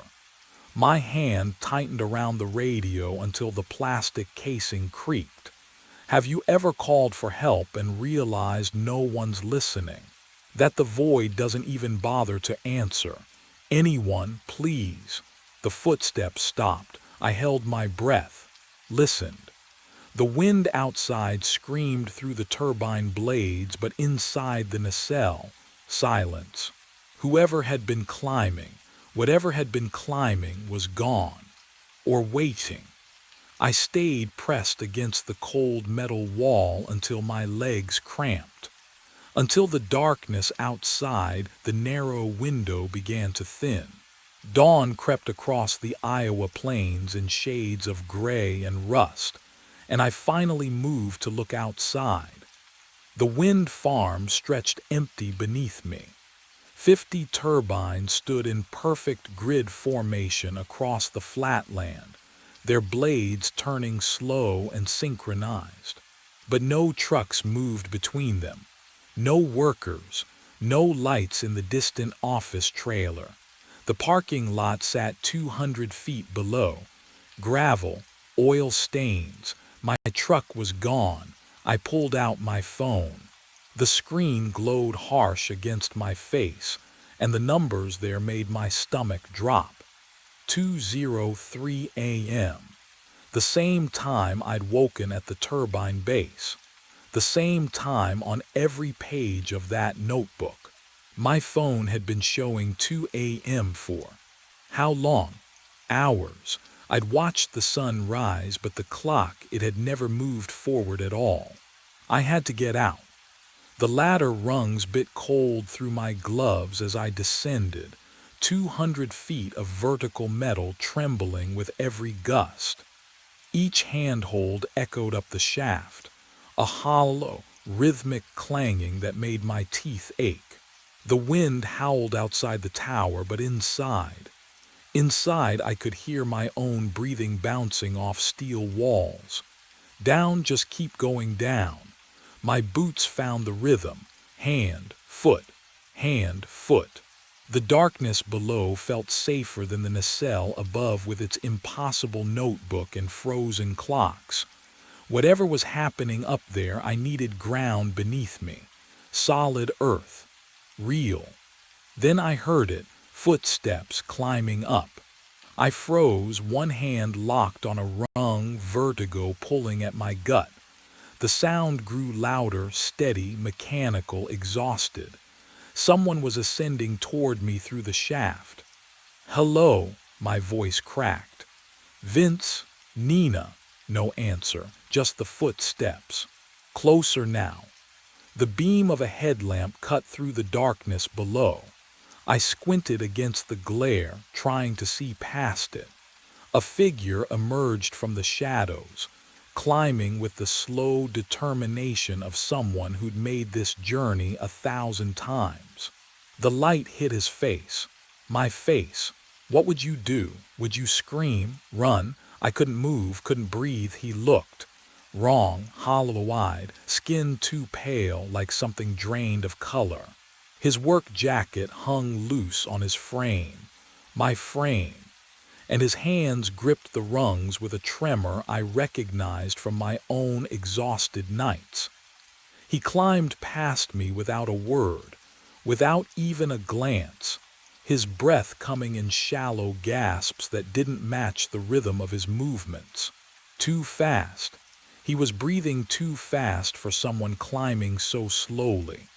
I pressed myself against the ladder, metal biting into my ribs. He continued up toward the nacelle. I followed. What else could I do?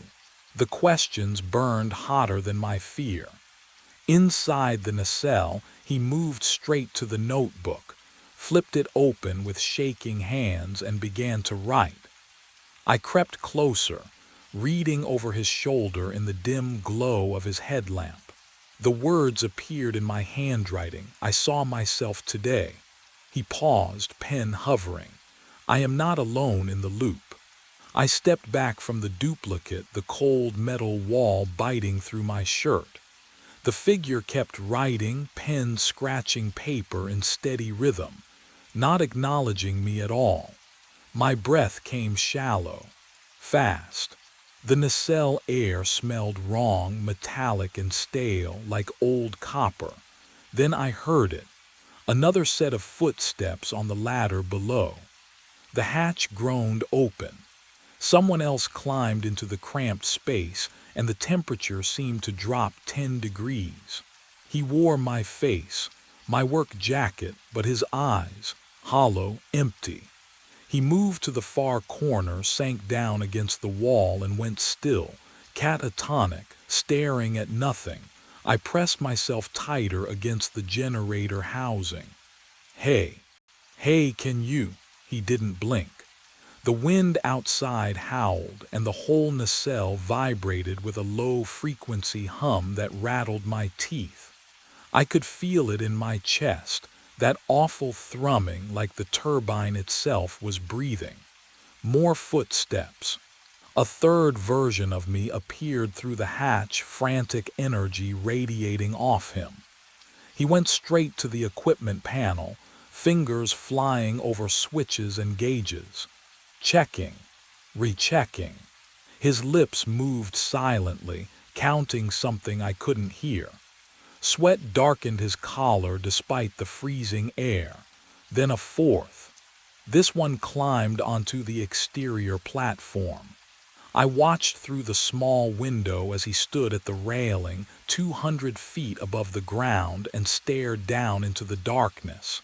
Just standing there. The wind whipped his hair. He didn't move. None of them looked at me. How many times have I climbed this tower? How many versions of myself are trapped here, repeating the same motions, unaware of each other? Or worse, fully aware. Can you imagine waking up and discovering you're not even the first copy? My hands trembled. I counted them again.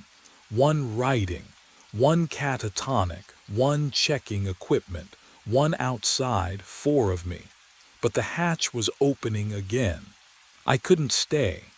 Not with 5 versions of myself crowding the nacelle, not with the hatch opening again below. I grabbed the ladder and descended into the gray light of dawn. The rungs were cold, ice cold though it wasn't winter. My palms stuck to the metal as I climbed down, and the wind howled through the lattice framework of the tower like something trying to get in. Or out. 200 feet is a long way to descend when you're shaking. Each step echoed up and down the shaft. My breathing sounded too loud in my ears. At 100 feet I paused. My hands ached. Below, the concrete pad at the turbine base materialized through the grayness. The parking lot beyond sat empty. No trucks, no other workers, just endless flatland stretching to the horizon. 50 feet, 20, 10. My boots hit concrete. I stepped away from the ladder and looked around, searching for what? Evidence. Answers, some proof that I wasn't losing my mind. That's when I saw it. The stain on the concrete, dark, rust brown, too large to be oil. It pooled near the tower base, spattered in a pattern I recognized from safety videos. Impact spray. Blood next to it. Oh God. Next to it sat a cracked safety helmet. Yellow, my company's logo on the side. And beside that, a single work glove, palm up, fingers curled. I crouched down. My knees wouldn't hold me. The glove, the memory surfaced like something drowning coming up for air. 4 months ago. The dispatch call crackling through my radio at 2 in the morning. Emergency repair, turbine 7, generator fault. I remembered climbing, exhausted from a double shift. Nina's voice urging me to hurry before the system failed completely. I remembered the nacelle hatch, the tools scattered, the loose bolt on the generator housing that I reached for without clipping my safety line first. Just 1 second, one careless second, the bolt turned. The platform edge was closer than I thought. My boot slipped on the grated metal. I grabbed for the railing, missed. The wind screamed past my ears. 200 feet. The ground rushed up and I couldn't even scream because the air ripped the sound from my throat. The impact, I never felt the impact. Can you imagine that? Remembering your own death, I stared at the blood, at the helmet, at the glove that still bore the outline of my hand. I I never survived the fall. Above me, metal groaned. I looked up at Turbine 7 and there, standing at the edge of the nacelle platform 200 feet above, was another version of myself, staring down at the exact spot where I knelt. The world blinked. One moment I stood staring at my own blood dried into concrete. The next, darkness folded in on itself. My stomach lurched sideways. When vision returned, the stains were gone. Fresh gravel, clean concrete. The helmet and glove vanished. 2 a.m. again. I stumbled backward, tasting copper on my tongue. The wind carried that wrong smell, ozone mixed with rust. Around me, shadows moved. I wasn't alone anymore. They emerged from between the turbines. 5, 6, 7 versions of myself, all converging on Turbine 7's base. Hollow-eyed, silent, some limped. Others moved with mechanical precision. None looked at each other. We formed a half circle around the tower, waiting. For what? Then I heard it. Footsteps on gravel. A truck door slamming in the distance. He came around Turbine 6, work bag slung over one shoulder. Yellow hard hat, clean coveralls. His face, oh God, his face. No exhaustion carved into the lines. No terror haunting the eyes. He looked alive in a way I'd forgotten was possible. The original me, 4 months ago. I opened my mouth to scream a warning, but nothing emerged. Not a whisper, not a breath. My throat worked uselessly, producing only silence. I lunged forward. The other versions remained still, watching with dead expressions. He didn't see us, didn't hear my soundless screaming.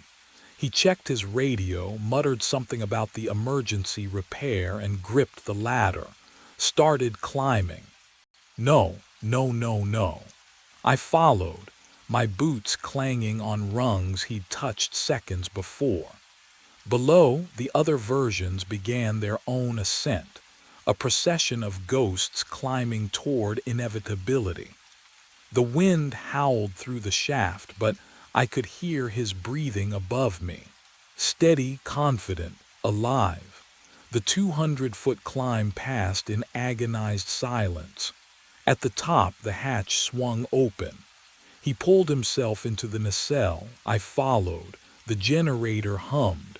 Tools lay scattered. And there, on the primary mount, the loose bolt gleamed in his flashlight beam. He reached for it.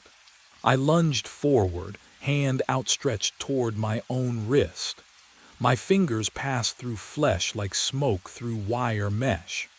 No resistance, no contact, just the cold absence of matter where my hand should have gripped solid bone and tendon. The other me, the living me, didn't flinch, didn't register my presence at all. He was focused on the generator housing, eyes tracking the loose bolt that had vibrated free from its mounting bracket. I watched his face, my face, calculate the risk. Saw the familiar frown of concentration, the way his jaw set when he'd already decided to do something reckless. "Don't touch it," I tried to say. The words formed in my throat but died before reaching my lips. No sound emerged. Not even breath. I was a ghost haunting my own last moments. The wind howled through the nacelle vents, carrying the sharp smell of turbine grease and ozone. Behind me, the other versions stood in their silent vigil, hollow-eyed witnesses to a tragedy they'd each lived and died through. How many times had they tried what I was trying now?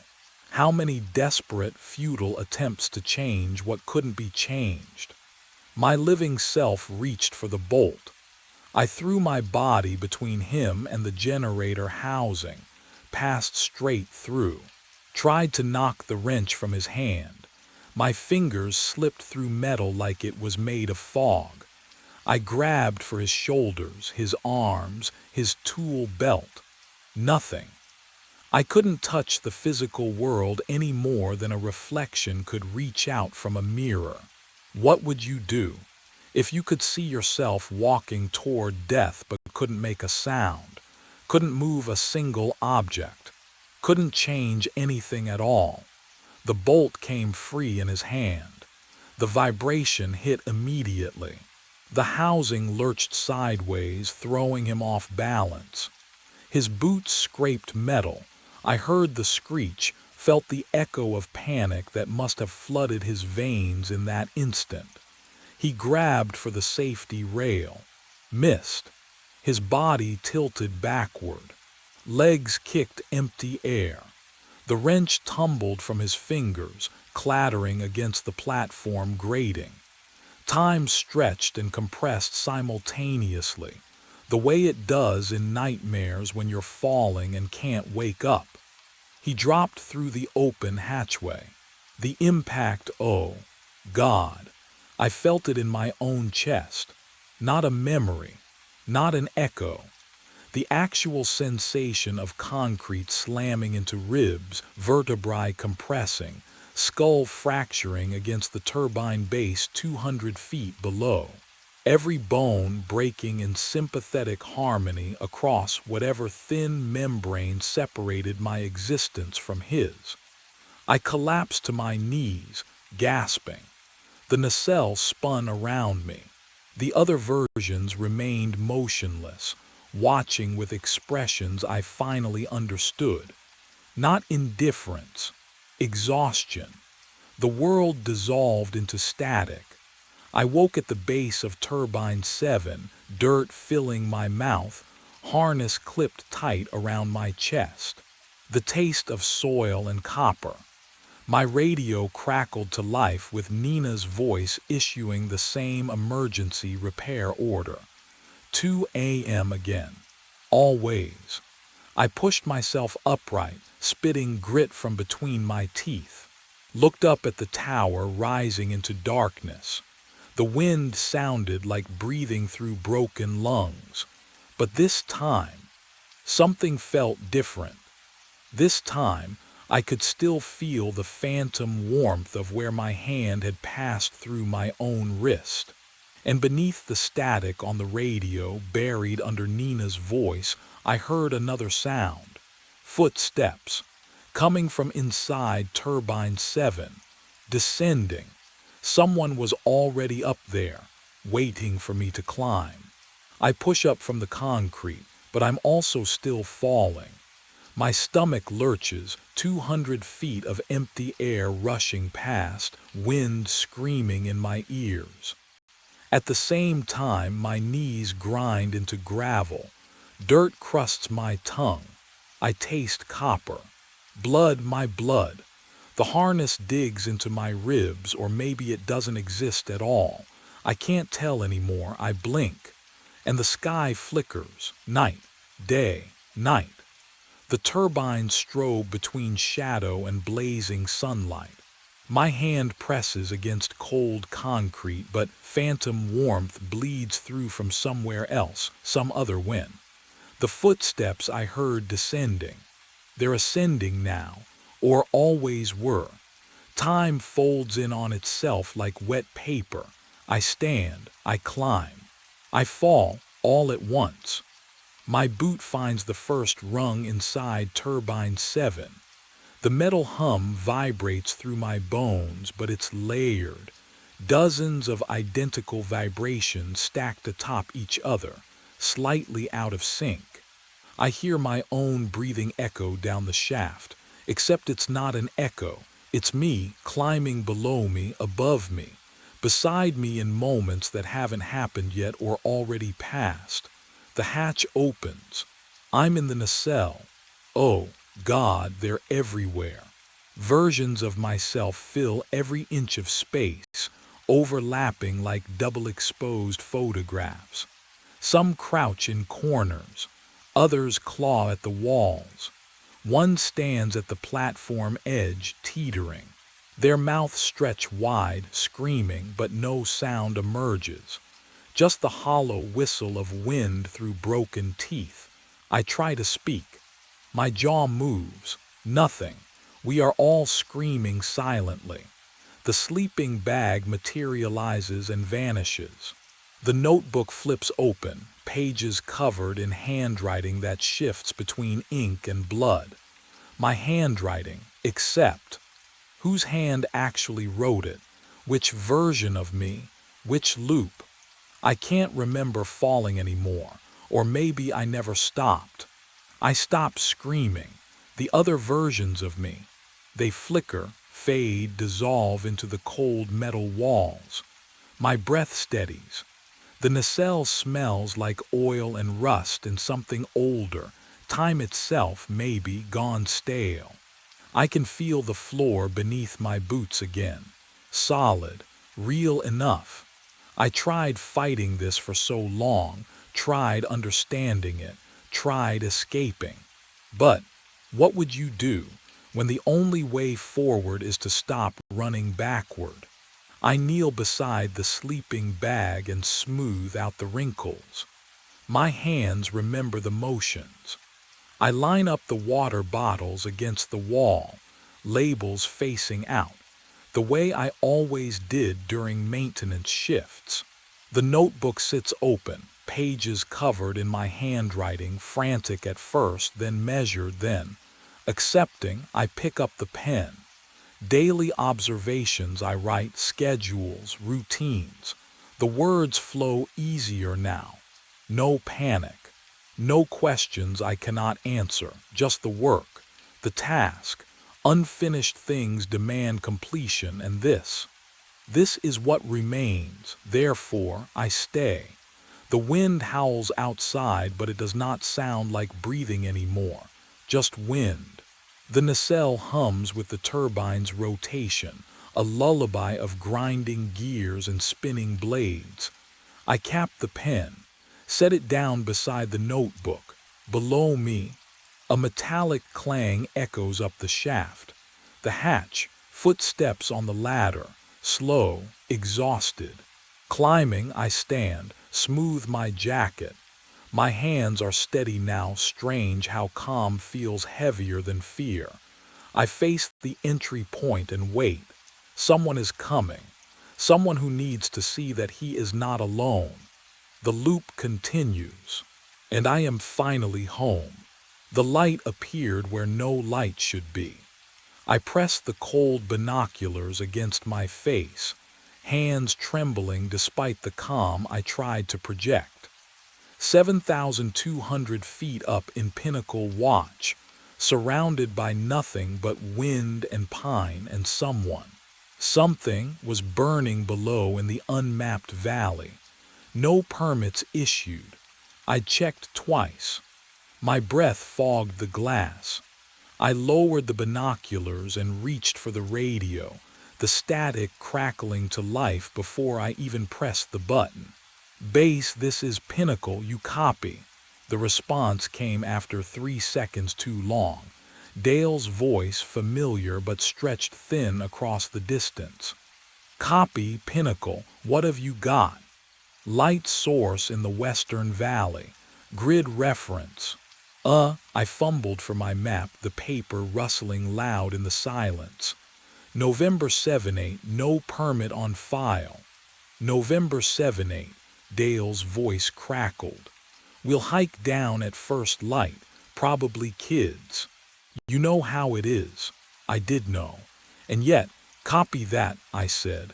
The line went dead. I set the radio down and returned to the window, pressing my palm against the glass. The cold bit through my skin, sharp and clarifying. The light still flickered below, steady as a heartbeat. Too steady. Campfires wavered, danced. This burned with mechanical precision. Dawn came slow. I watched the search party descend through my binoculars, Dale's orange pack, 2 younger rangers trailing behind. They moved through the old growth like ants swallowed by shadow and distance. 4 hours down, 4 hours searching, 4 hours of nothing. No trace, Dale radioed up at noon. No ash, no tracks. You sure about the coordinates? I was sure. That night I didn't sleep. I stood at the window scanning the valley with eyes that burned from exhaustion. The darkness pressed close, thick and patient. And then, oh, there it was again, same location. Same impossible light, burning where nothing should burn. What would you do if the world insisted you were wrong? But your eyes kept showing you the truth. The second night, the light appeared at exactly 9:47. I logged it, kept my eyes locked on that steady glow in the western valley while the radio hissed beside me. White noise, static washing through the cabin like tide. Then the light flickered, and the static spiked, a sharp burst of interference that made me wince. The light steadied. The static dropped back to baseline. Coincidence? Had to be. But the third night, 9:47 again, the pattern repeated. Flicker, static surge. My pulse kicked up. I adjusted the squelch dial, trying to filter the interference, but the correlation held. Every time that light pulsed in the valley below, my radio choked on noise. Something down there was bleeding into my frequency. I needed to think about something else. Anything else. My wallet sat on the desk, worn leather creased from years in my back pocket. I flipped it open to the photograph tucked behind the clear plastic sleeve. Eleanor, taken 2 summers ago at Rattlesnake Ledge before the divorce papers, before the silence that replaced our conversations. She was smiling in the photo. I remembered that smile, but now, oh, her head was angled wrong, tilted slightly left when it should have been straight. Her eyes looked past the camera instead of into it. I blinked hard, rubbed my face with both hands. The photo hadn't changed. Photos don't change. I was seeing things that weren't there because I'd slept maybe 11 hours across the last 4 days. What would you do? Stare at a picture until your memory warps it into something unfamiliar. That's what isolation does. It rots your certainty from the inside. The fourth night came, 9:47. The light appeared on schedule, mechanical and patient. The static crackled in harmony. I didn't touch the radio this time, just watched. My coffee had gone cold hours ago, a thin skin forming on the surface. The cabin smelled like stale grounds and the metallic bite of oncoming weather. By the 5th night, I'd stopped questioning whether the light was real. I started questioning whether I was. My hands trembled as I wrote the log entry. The ink smeared. Outside, the wind had died completely, the forest holding its breath. I glanced at Eleanor's photograph one more time before closing the wallet. Her smile had turned away from the camera entirely. And somewhere far below in the darkness, the light burned on, waiting for me to understand what it wanted. I waited until dusk. The high-power binoculars felt cold against my palms, metal casing slick with condensation. I braced them against the window frame to steady my hands. 5 nights of watching had taught me patience, but not calm. 9:47. The light flickered on. I adjusted the focus wheel. Click, click. The valley floor swam into clarity, trees sharpening into individual branches, shadows pooling between trunks. The light source sat exactly where it had always been, unwavering in the darkness. I twisted the wheel one more increment, and there it was, a fire lookout tower. My breath caught. Not a cabin, not a campfire, a tower. The structure rose from the valley floor like a mirror image pulled from my own reflection. Same Forest Service green paint, same observation windows wrapping the cabin, same weathered stairs spiraling down through skeletal support beams. Impossible. I lowered the binoculars, blinked hard, looked again, still there. My hands shook as I pulled the topographical maps from the filing cabinet. The musty smell of old paper filled the cabin as I spread them across the desk. I traced every contour line, every elevation marker, every trail notation. The valley below was marked as unmapped terrain, old-growth forest, no structures, no tower. I checked the construction logs, maintenance records, radio frequencies assigned to Forest Service stations within 50 miles. Nothing. No permits. No reports. No mention of a second lookout in this sector. But I could see it through the glass, standing where nothing should exist. What would you do? Would you trust the maps? Or your own eyes? I pressed my forehead against the cold window and stared down at my impossible twin, burning its light into the gathering dark. Tomorrow I would have to go down there. I left at first light. No radio call to Dale. No logged route plan. Protocol demanded I stay at my station, but the tower below had burned through 5 nights of surveillance, and documentation wouldn't explain what my eyes had already confirmed. The descent started easy. Switchbacks I'd memorized during fire season, granite outcrops marking elevation drops. My boots found purchase on familiar trail. Then the trail ended.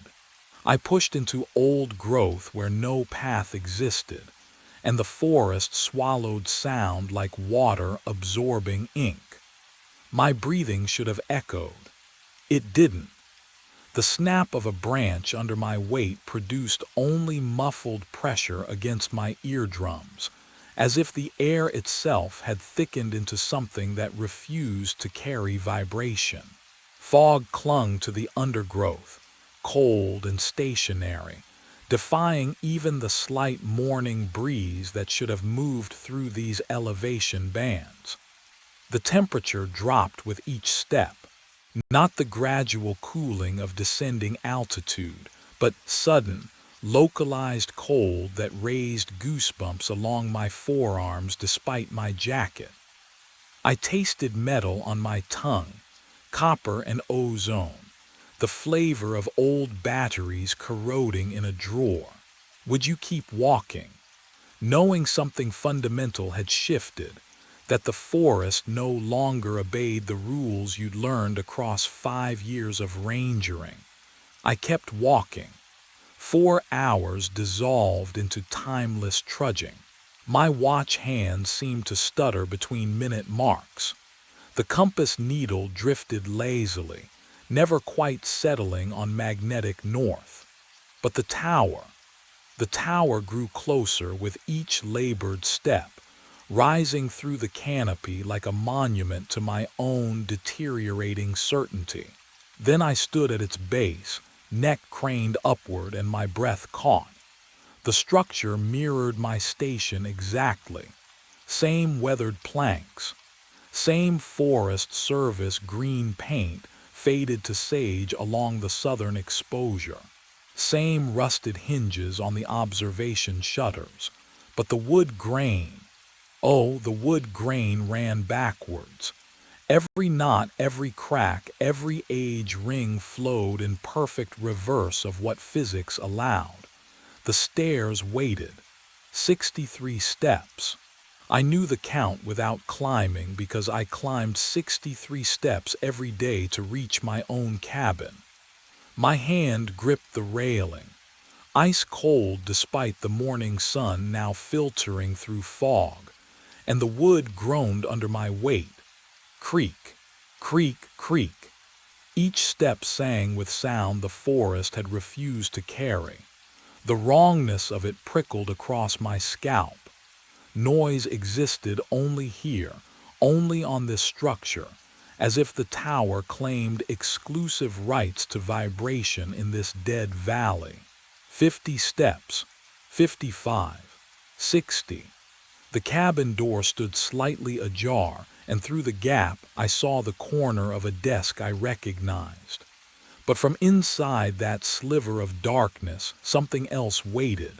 The faint scent of coffee I'd brewed 4 hours ago, 1,500 vertical feet above me, in a tower that should have been the only one for 20 miles. I reached for the door and heard breathing that wasn't mine. I pushed the door open. The breathing stopped. The cabin was empty, but occupied. That metallic scent hung heavier here, coating the back of my throat like old pennies. Every object sat exactly where mine did, 7,000 feet above. The desk faced the same western window. The propane heater squatted in the same corner. Even the coffee mug rested on the same warped plank, brown ring staining the wood. I stepped inside. The floor groaned, wrong pitch, half a note too low. My desk, my chair, my radio mounted on the wall, call numbers matching. The dials were set to Dale's frequency. I touched the mug, still warm. My hand jerked back. The coffee inside steamed faintly, surface tension unbroken. Someone had poured this minutes ago. But the cabin stretched empty around me, silent except for my own ragged breathing. The log book sat open on the desk. I knew that binding.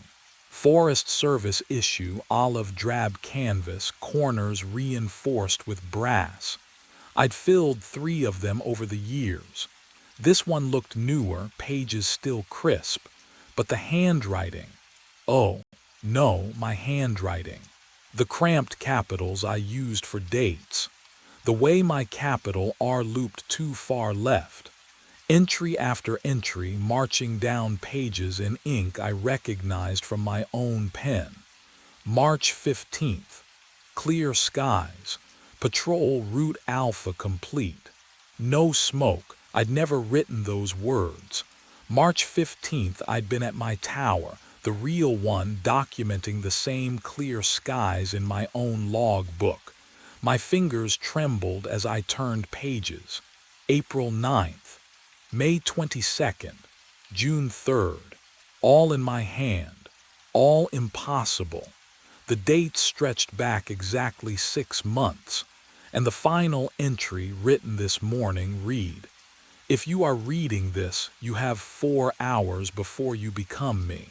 My fingers found the last page. The paper felt colder than the rest. Wrong somehow, like it had been touched by frozen hands. Day 180, the entry began. My own handwriting, but the letters pressed deeper into the page. Desperate. Still seeing the fake tower. The ink had smudged in one corner, a thumbprint I recognized. Mine. Every 6 months I've watched it burn through the night. Today I hiked to it. The metallic smell in the air grew sharper. I could taste copper on my tongue, found myself inside. My chest tightened. The words blurred, then refocused. This is my last entry before I disappear. If you are reading this, you are me. You hiked to your own tower. The cabin creaked. Just the wind, I told myself, just settling wood, but the sound came from inside, not outside. A floorboard compressed under weight I couldn't see. The final sentence waited at the bottom of the page. Look behind you. 2 words. 3 syllables. They shouldn't have had power. But my hands started shaking so hard the logbook rattled against the desk. What would you do if your own handwriting commanded you to turn around in an impossible place? Would you obey? I didn't want to, oh God. I didn't want to, but my body moved anyway. Muscles overriding terror. My neck rotated, slow, mechanical, like something else controlled the motion. My shoulders followed. The room spun into view degree by degree. The doorway came into focus. My breath stopped, not because I couldn't breathe, because something in my lungs forgot how. The air turned solid in my throat, trapped, burning. My heart hammered once, twice, then nothing. Just silence and the shape standing in the frame, watching me with eyes I knew better than my own. I was staring at myself. The man in the doorway had my jaw, my cheekbones, my build beneath the weathered Park Service jacket. But his face, oh God, his face. Deep lines carved through skin turned leathery by sun and isolation. Gray threaded through hair I still kept dark. His hands, scarred, liver-spotted, trembling, clutched the same log book I just read. Those hands told me everything. He stepped inside. The floorboards creaked under boots I recognized. The left heel worn on the outside edge just like mine. The metallic smell of the valley clung to him, mixed with old paper and wood smoke. You're wondering if this is real. His voice scraped out rough, aged, but the cadence was mine. The exact rhythm I used when talking to myself during long shifts. It is. I couldn't move, couldn't speak. He set the log book on the desk between us. Every 6 months we hiked to our reflection tower. His finger, my finger, gnarled and thick-knuckled, traced the wood grain. Every time we replace ourselves. Enno, I've been you 9 times, Marcus. Hearing my name in that ruined voice shattered something inside me. What did he mean by replace? The word hung in the cold air like a threat, but I couldn't grasp its full weight yet. He moved closer. I saw the scar above his left eyebrow, the one I got falling from a ladder at age 12. Another on his knuckle from Eleanor's broken coffee mug during our last fight. Every mark was mine. Tonight, he reached toward me, and the lamplight caught the deep exhaustion in eyes I'd seen in mirrors for 34 years. Tonight you become me. The room tilted.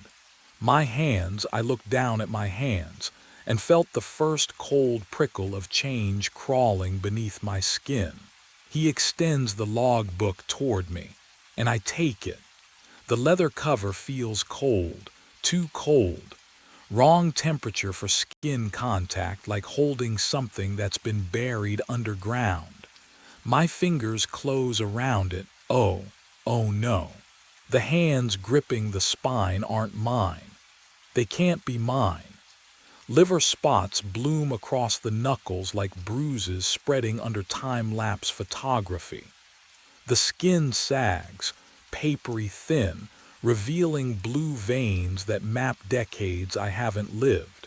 A scar cuts across my left thumb, white and ancient. I got that scar. When? I remember now, splitting kindling, February, years ago, but it happened yesterday. My breath comes shallow, fast. I force myself to look at my arms. The flannel sleeves pull back, revealing forearms corded with muscle gone stringy, spotted with age, marked with scars I recognize. The burn from the propane stove. The gash from barbed wire on the trail to Cascade Pass. All mine. All impossible. What would you do? I whisper to the empty air. Would you scream? Would you check again, desperate, praying your eyes lied? I look up, searching for his face, for my face, for answers. The doorway is empty. Just the dark rectangle of the frame. The threshold worn smooth. The hinges silent. He's gone. But I didn't hear him leave. Didn't hear the floor creak. Didn't hear breathing stop or footsteps begin. Then a stair groans below me. The third step from the top. I know its voice. I've climbed those stairs 1,000 times, learned which boards sing and which stay silent. Another creak. Fifth step. Descending in the measured rhythm of someone who knows the tower's skeleton as well as his own. I lunge toward the window. My joints ache. When did that start? My knees crack as I move, sounds I've never made, sounds that belong to my father, not me. I press my weathered palms against the glass, smudging it with prints that look nothing like the ones I left this morning. Down below, emerging from the base of the tower, a figure. He wears my jacket. The blue one Alina gave me for our anniversary. My pack bounces against his shoulders, young shoulders, straight and strong. His gait is easy, familiar. I watch him navigate the rocks at the clearing's edge, stepping exactly where I would step, favoring his left leg slightly because of the old soccer injury that never quite healed. He doesn't look back. Why would he? He thinks he escaped, thinks he discovered the truth and walked away free, thinks the nightmare lives down here in this valley, and safety waits up there in his tower, my tower. His tower now. The forest swallows him between two cedars and he's gone, hiking back up the mountain, back to Pinnacle Watch, back to the radio and the log book and the light he'll see in 6 months, burning down here in the valley like a promise, like a mouth opening. The silence that follows his departure isn't peaceful. It's hungry. I stand at the window, my aged reflection staring back from the glass, and realize I can't remember my own voice anymore. Can't remember what it felt like to speak his name, my name, Alina's name. I open my mouth to test it. Nothing. Not even a whisper. Not even breath shaped into sound. My throat works, muscles contracting, but the air passes through dead and mute. The tower has already begun taking what it needs. My voice first, then memory, then self. But what comes after silence, I'm only beginning to understand. I lunged toward the window. My mouth opened wide, throat muscles contracted. Nothing, not a whisper, not a rasp. The silence inside me was absolute, a vacuum where sound should exist. I pressed my scarred fingers against my throat, felt the cartilage shift under papery skin, but the vocal cords refused. They simply refused to vibrate. Have you ever tried to scream and produced nothing? I stumbled to the radio. The same battered CB unit that connected me to Dale, to Jenna, to the world 15 miles below. My aged hands fumbled with the dial, twisting through frequencies. Static would be enough. Static meant connection. Static meant I still existed somewhere in the signal. The speaker gave me silence. Dead air, complete and total. I pressed the transmit button, released, pressed again. The red indicator light didn't even flicker. I shook the unit, childish, desperate, but the metal casing felt wrong in my grip. Lighter, hollow, as if the components inside had rotted away decades ago. The metallic smell thickened around me, coating my tongue with the taste of old pennies. I reached for my wallet with trembling hands. The leather felt cold, unfamiliar. Inside, the photograph of Alina smiled up at me from our anniversary dinner, the same image I'd carried for 2 years since the divorce. But something had shifted. Her face, oh God, her face was turned away now, not erased, not gone, just angled toward the restaurant window instead of the camera. The smile remained, but it wasn't for me anymore. It never had been in this version of the past. Can you imagine watching your own history rewrite itself? The tower creaked around me, settling, digesting. I was being unmade, thread by thread, erased from every frequency and photograph and memory. And somewhere above me, my younger self was climbing back into Pinnacle Watch, convinced he'd escaped. But 6 months from now, he'd see the light. The days blur into weeks, weeks into months. I document the weather, record false patrol routes, fill the log book with my handwriting because that is what the tower demands. The pen feels foreign in my scarred hands, but the letters form themselves, muscle memory older than thought. On day 173, the light appears, not in this valley, but across the impossible distance, burning in my original tower. Pinnacle Watch glows through the fog, and I lift the binoculars with hands that shake from more than age. Through the lenses I see him, myself, younger, leaning forward at the observation deck, scanning for smoke. He spotted it. I watch him radio it in. Watch him pace the cabin floor 3 nights running. The static crackles even here, metallic taste flooding my mouth, copper and cold. He doesn't know yet, can't know.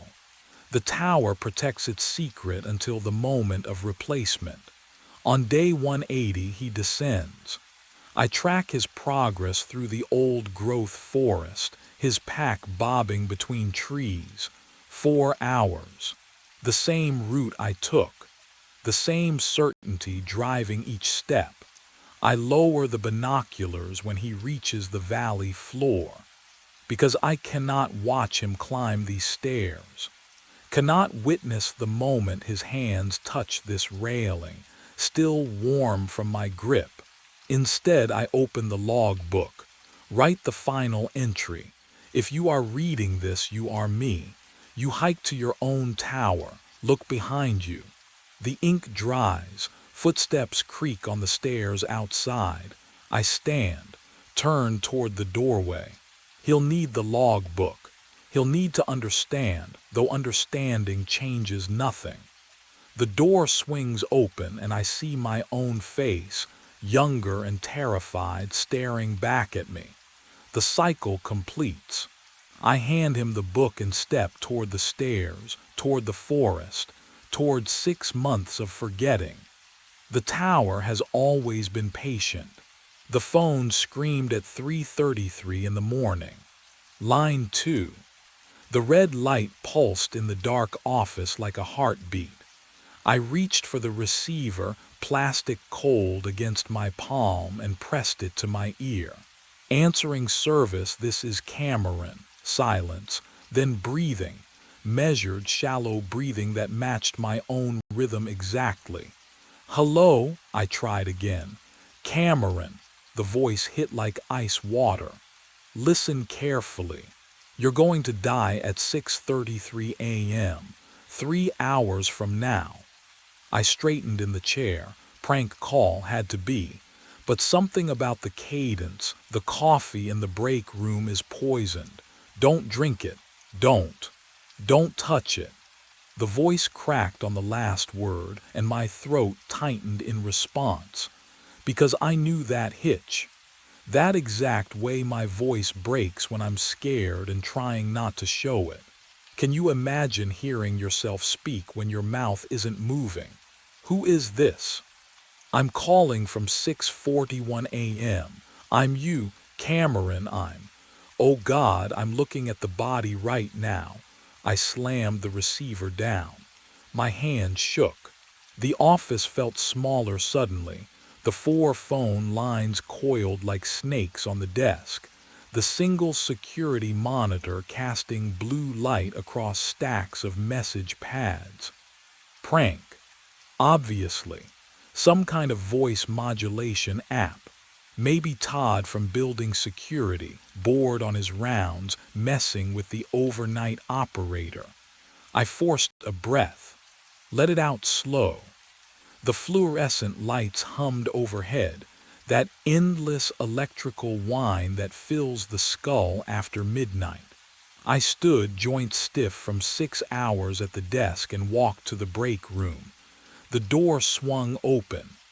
The smell hit first, bitter, almost almond-like, underneath the usual burnt coffee stench.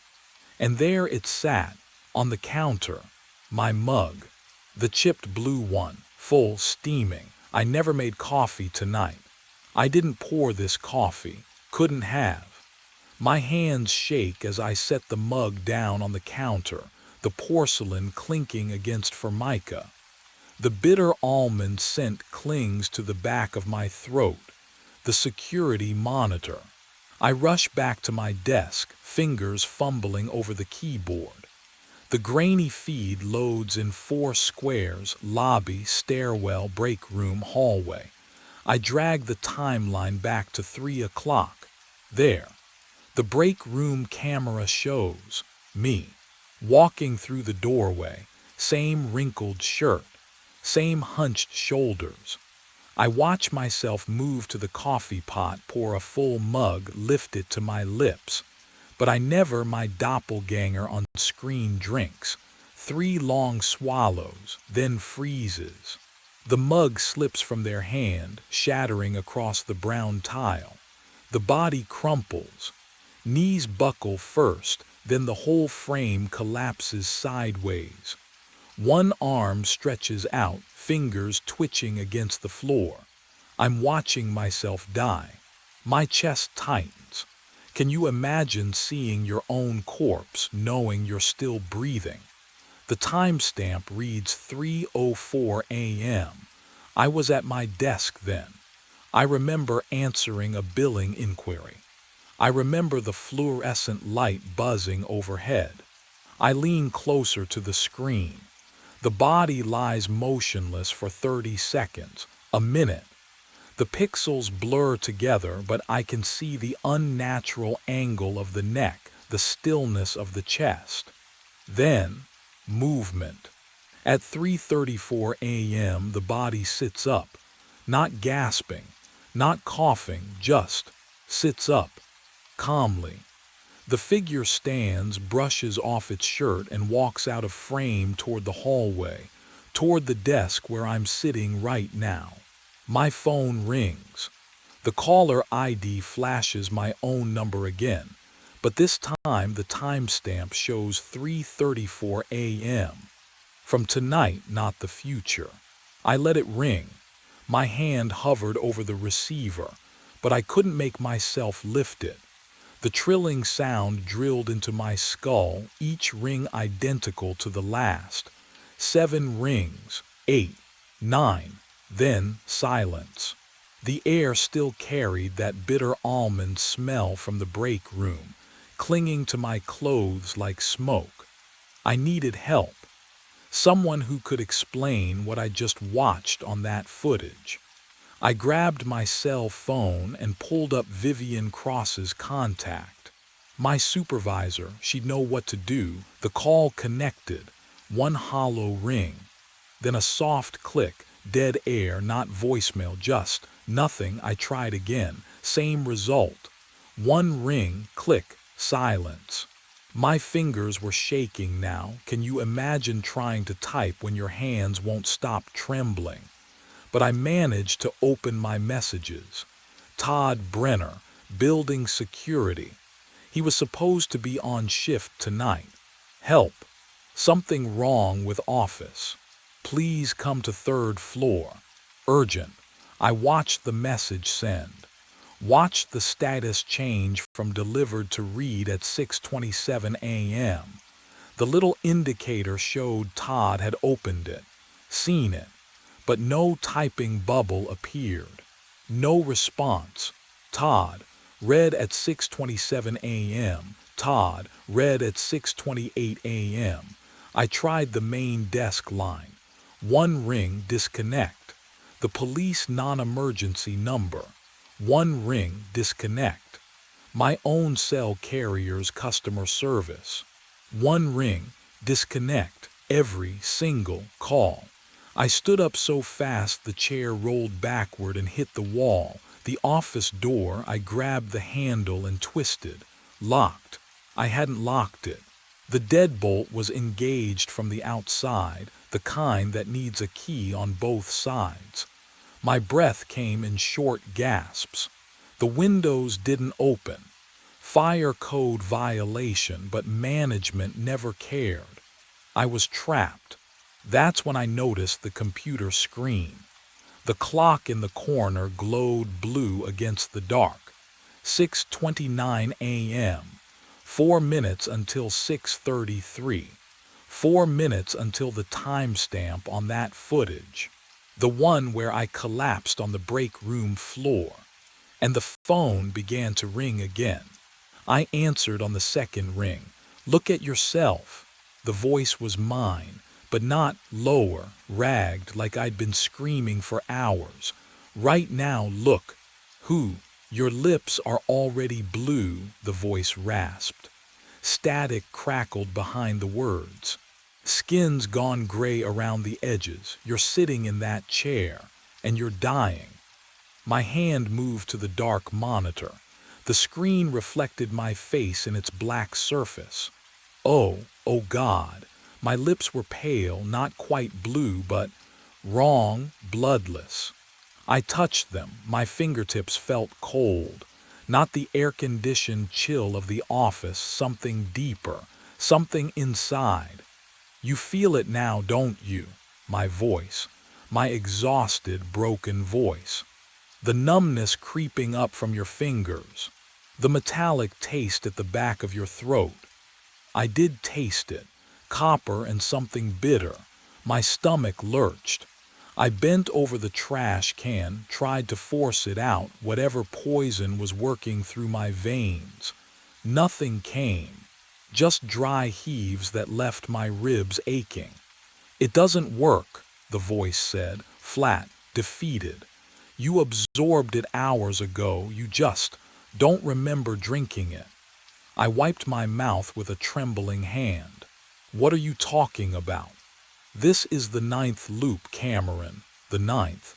You've died 8 times already, same chair, same timestamp, and every time you loop back. A wet, rattling breath. You don't remember any of it. My reflection stared back from the monitor.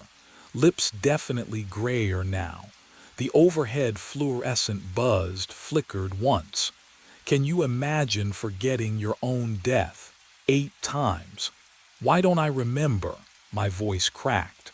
The line went silent, just static. Just my own breathing echoing back at me. Then, because something doesn't want you to, my fingers found the mouse.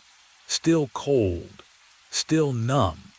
The metallic taste coated my tongue as I clicked through the call system, pulling up the log history. The monitor's blue glow made my skin look corpse pale, or maybe that wasn't the screen at all. 3:33 a.m. Today's entry sat at the top. I scrolled down, there. Same timestamp, different date, 2 weeks ago, another one, 5 weeks back. My breathing sounded too loud in the empty office. That wet, shallow rhythm you can't quite control when panic starts winning. The hard drive whirred as I kept scrolling, and each click of the mouse echoed against the walls like a countdown I couldn't stop.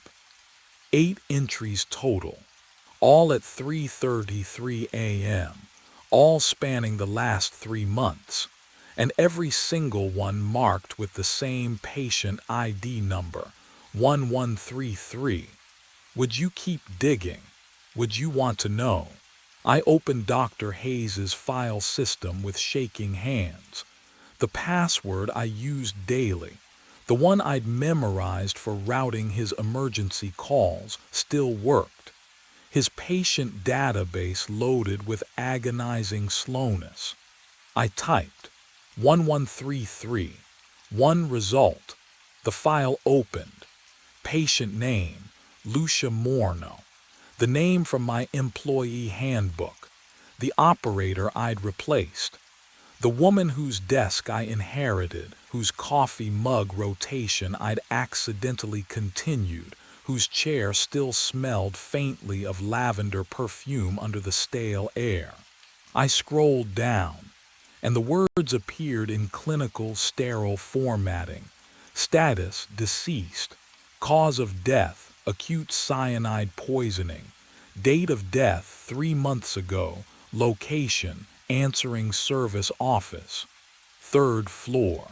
My eyes caught on the final line of the incident report, and something cold slithered down my spine that had nothing to do with poison. Body discovered in operator's chair. The same chair that creaked beneath me right now. My hands shook so hard I knocked the keyboard off the desk. It clattered against the side panel with a hollow thunk, and when I reached down to grab it, my fingers brushed something else. Paper, taped to the underside of the desk. I pulled. The adhesive made a soft, ripping sound that seemed too loud in the silent office. 3 sheets of yellow legal paper, covered in tight, slanted handwriting. Blue ink. The top corner smelled faintly of vanilla perfume mixed with something chemical. Sharp medicinal. The first line read, "If you're reading this, you're already in the loop." My breath caught. I'm Lucia. I worked your shift. Same chair. Same calls. I thought I was losing my mind until I checked the footage. You'll see yourself die. You'll watch yourself stand back up. It's real. The handwriting got smaller, more frantic as I read. The coffee pot. There's a mechanism inside the heating element, timed release. I don't know what chemical, but it smells like almonds. I tested it at 2:47 a.m., traced the wiring. Someone modified it. I flipped to the second page.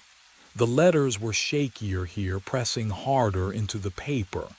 I tried to destroy the pot, smashed it, unplugged everything. But the clock reset anyway. I still collapsed, still woke up again at 3:33. The loop doesn't care what I break. The third page had only 4 lines. I think I already drank it. In a timeline I can't remember. It doesn't matter what I break now. I still die because I already did. Below that, a single word underlined 3 times. Run. The phone rang. 3:33 a.m., but the computer clock still read 6:29. Which timeline was I in right now? I crumpled Lucia's final warning in my fist. The security monitor hummed beside me, casting blue light across my knuckles. I needed to see something real. Something that made sense. I dragged my eyes to the screen. The footage showed the office. My chair and me, standing beside it. I didn't move. My body stayed frozen in the seat, fingers still clenched around the paper. But on screen, the figure wearing my face stretched, rolled its shoulders, and walked toward the break room. The hallway swallowed it. My lungs forgot how to work. Can you imagine watching yourself move when you haven't taken a single step? The air tasted metallic, like sucking on old pennies. I tried to lift my hand. Nothing. My muscles locked tight as if someone had unplugged me. On the monitor, the figure reappeared, holding a white ceramic mug. Steam curled from the rim. It walked, calm, methodical, back to the desk, set the mug down beside the keyboard, right next to the mouse. Then it turned and walked off screen toward the door. I blinked. The mug sat 2 inches from my hand, white ceramic, still hot. The bitter almond smell drifted up, coating the back of my throat. I never moved. I never poured anything. but the heat radiating from the porcelain kissed my wrist like a living thing. The phone shrieked. I grabbed it without thinking. My voice came through the receiver, but wrong, flatter, colder. You have to drink it again to close the loop. Again. The word burrowed into my skull.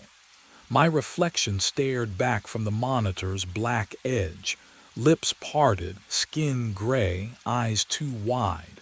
Behind me in the screen, the break room door stood open. Something moved inside it. I tore myself from the chair. My legs obeyed this time, clumsy, shaking, but mine.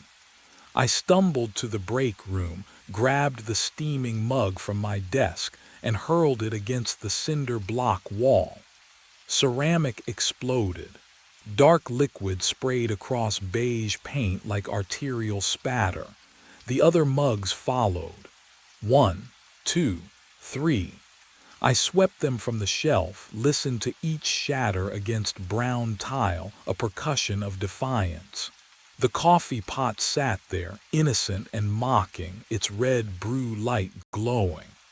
I yanked the plug from the wall. The light died. I unscrewed the reservoir, dumped wet grounds into the trash. They clumped in my shaking fingers, gritty and obscene, leaving black crescents under my nails. My breath came hard, fast. For the first time in hours, I felt real. Then the computer clock blinked. 6:29 became 3:33. No transition, no warning, just backward. The phone rang. I picked up before I could think, before I could stop myself. The voice wasn't mine. It was older, flattened like words spoken through a broken radio. "You are interference," it said. Each syllable clicked, mechanical and cold. The loop must complete. I looked at the security monitor. The footage was moving backward. My doppelganger walked in reverse across the office, smooth and wrong like film rewound. It glided into the break room, steps erasing themselves. On screen, the shattered mugs. Oh God! The shards pulled together, crawled up the wall, fused into whole ceramic. Coffee droplets lifted from the floor, arced backward into reassembled cups. In my hand, the hand I could see in front of me right now, a mug appeared, warm, full. The bitter almond smell flooded my nose, my throat, my lungs. What would you do when reality itself refuses your resistance? I threw the mug at the window. The glass exploded outward in a spray of jagged fragments. Cold air rushed in, carrying the smell of rain and asphalt.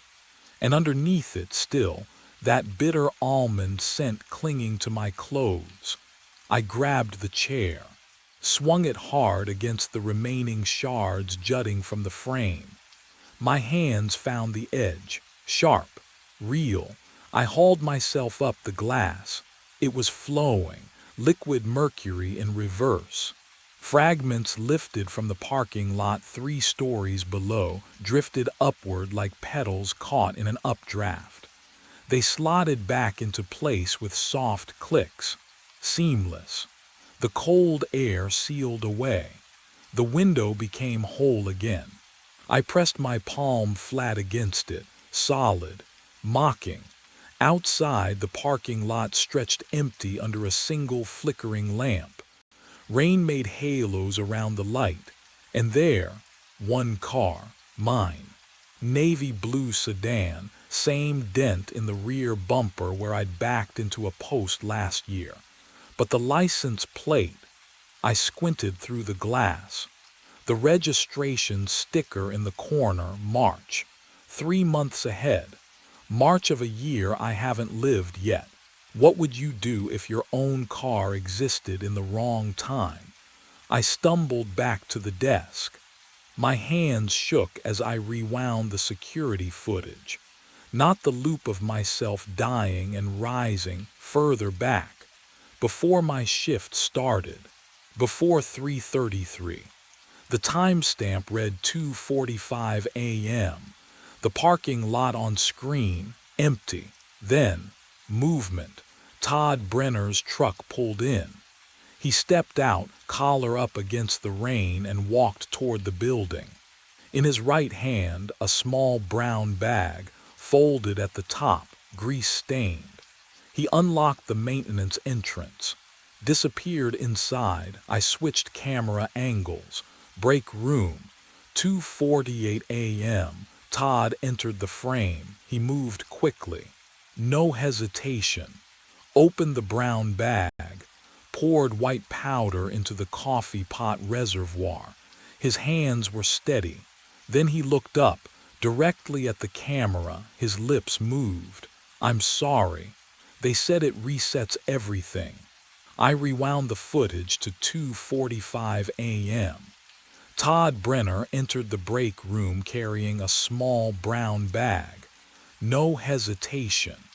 He opened the coffee pot, poured white powder directly into the filter, then replaced the lid. His movements were practiced, efficient. Then he looked up, straight into the camera lens. His lips moved slowly, deliberately. "I'm sorry." A pause. "They said it resets everything." My phone vibrated against the desk. One final ring cutting through the fluorescent hum. I answered. "Cameron, if you're hearing this, you were chosen for the trial." Vivian Cross's voice, but flatter, pre-recorded. "The loop tests causality breakdown, if you're still alive." The experiment failed. My throat tightened. "Please drink the coffee. It's the only way to stop experiencing all the timelines at once." The line went dead. All the timelines at once. I thought about Lucia, about her notes, about dying and waking and dying again in a chair I inherited from a corpse. What would you do, knowing the poison was always there, in every version, in every loop you can't remember living? The mug sat beside my keyboard. I didn't see it arrive. But there it was, still warm. I lifted it with both hands. The ceramic felt wrong against my palms, too smooth, too cold. The liquid inside wasn't brown. It was clear, like water. I tilted it toward the dim glow of the monitor. My reflection rippled across the surface. But the face staring back wasn't mine. The eyes were darker,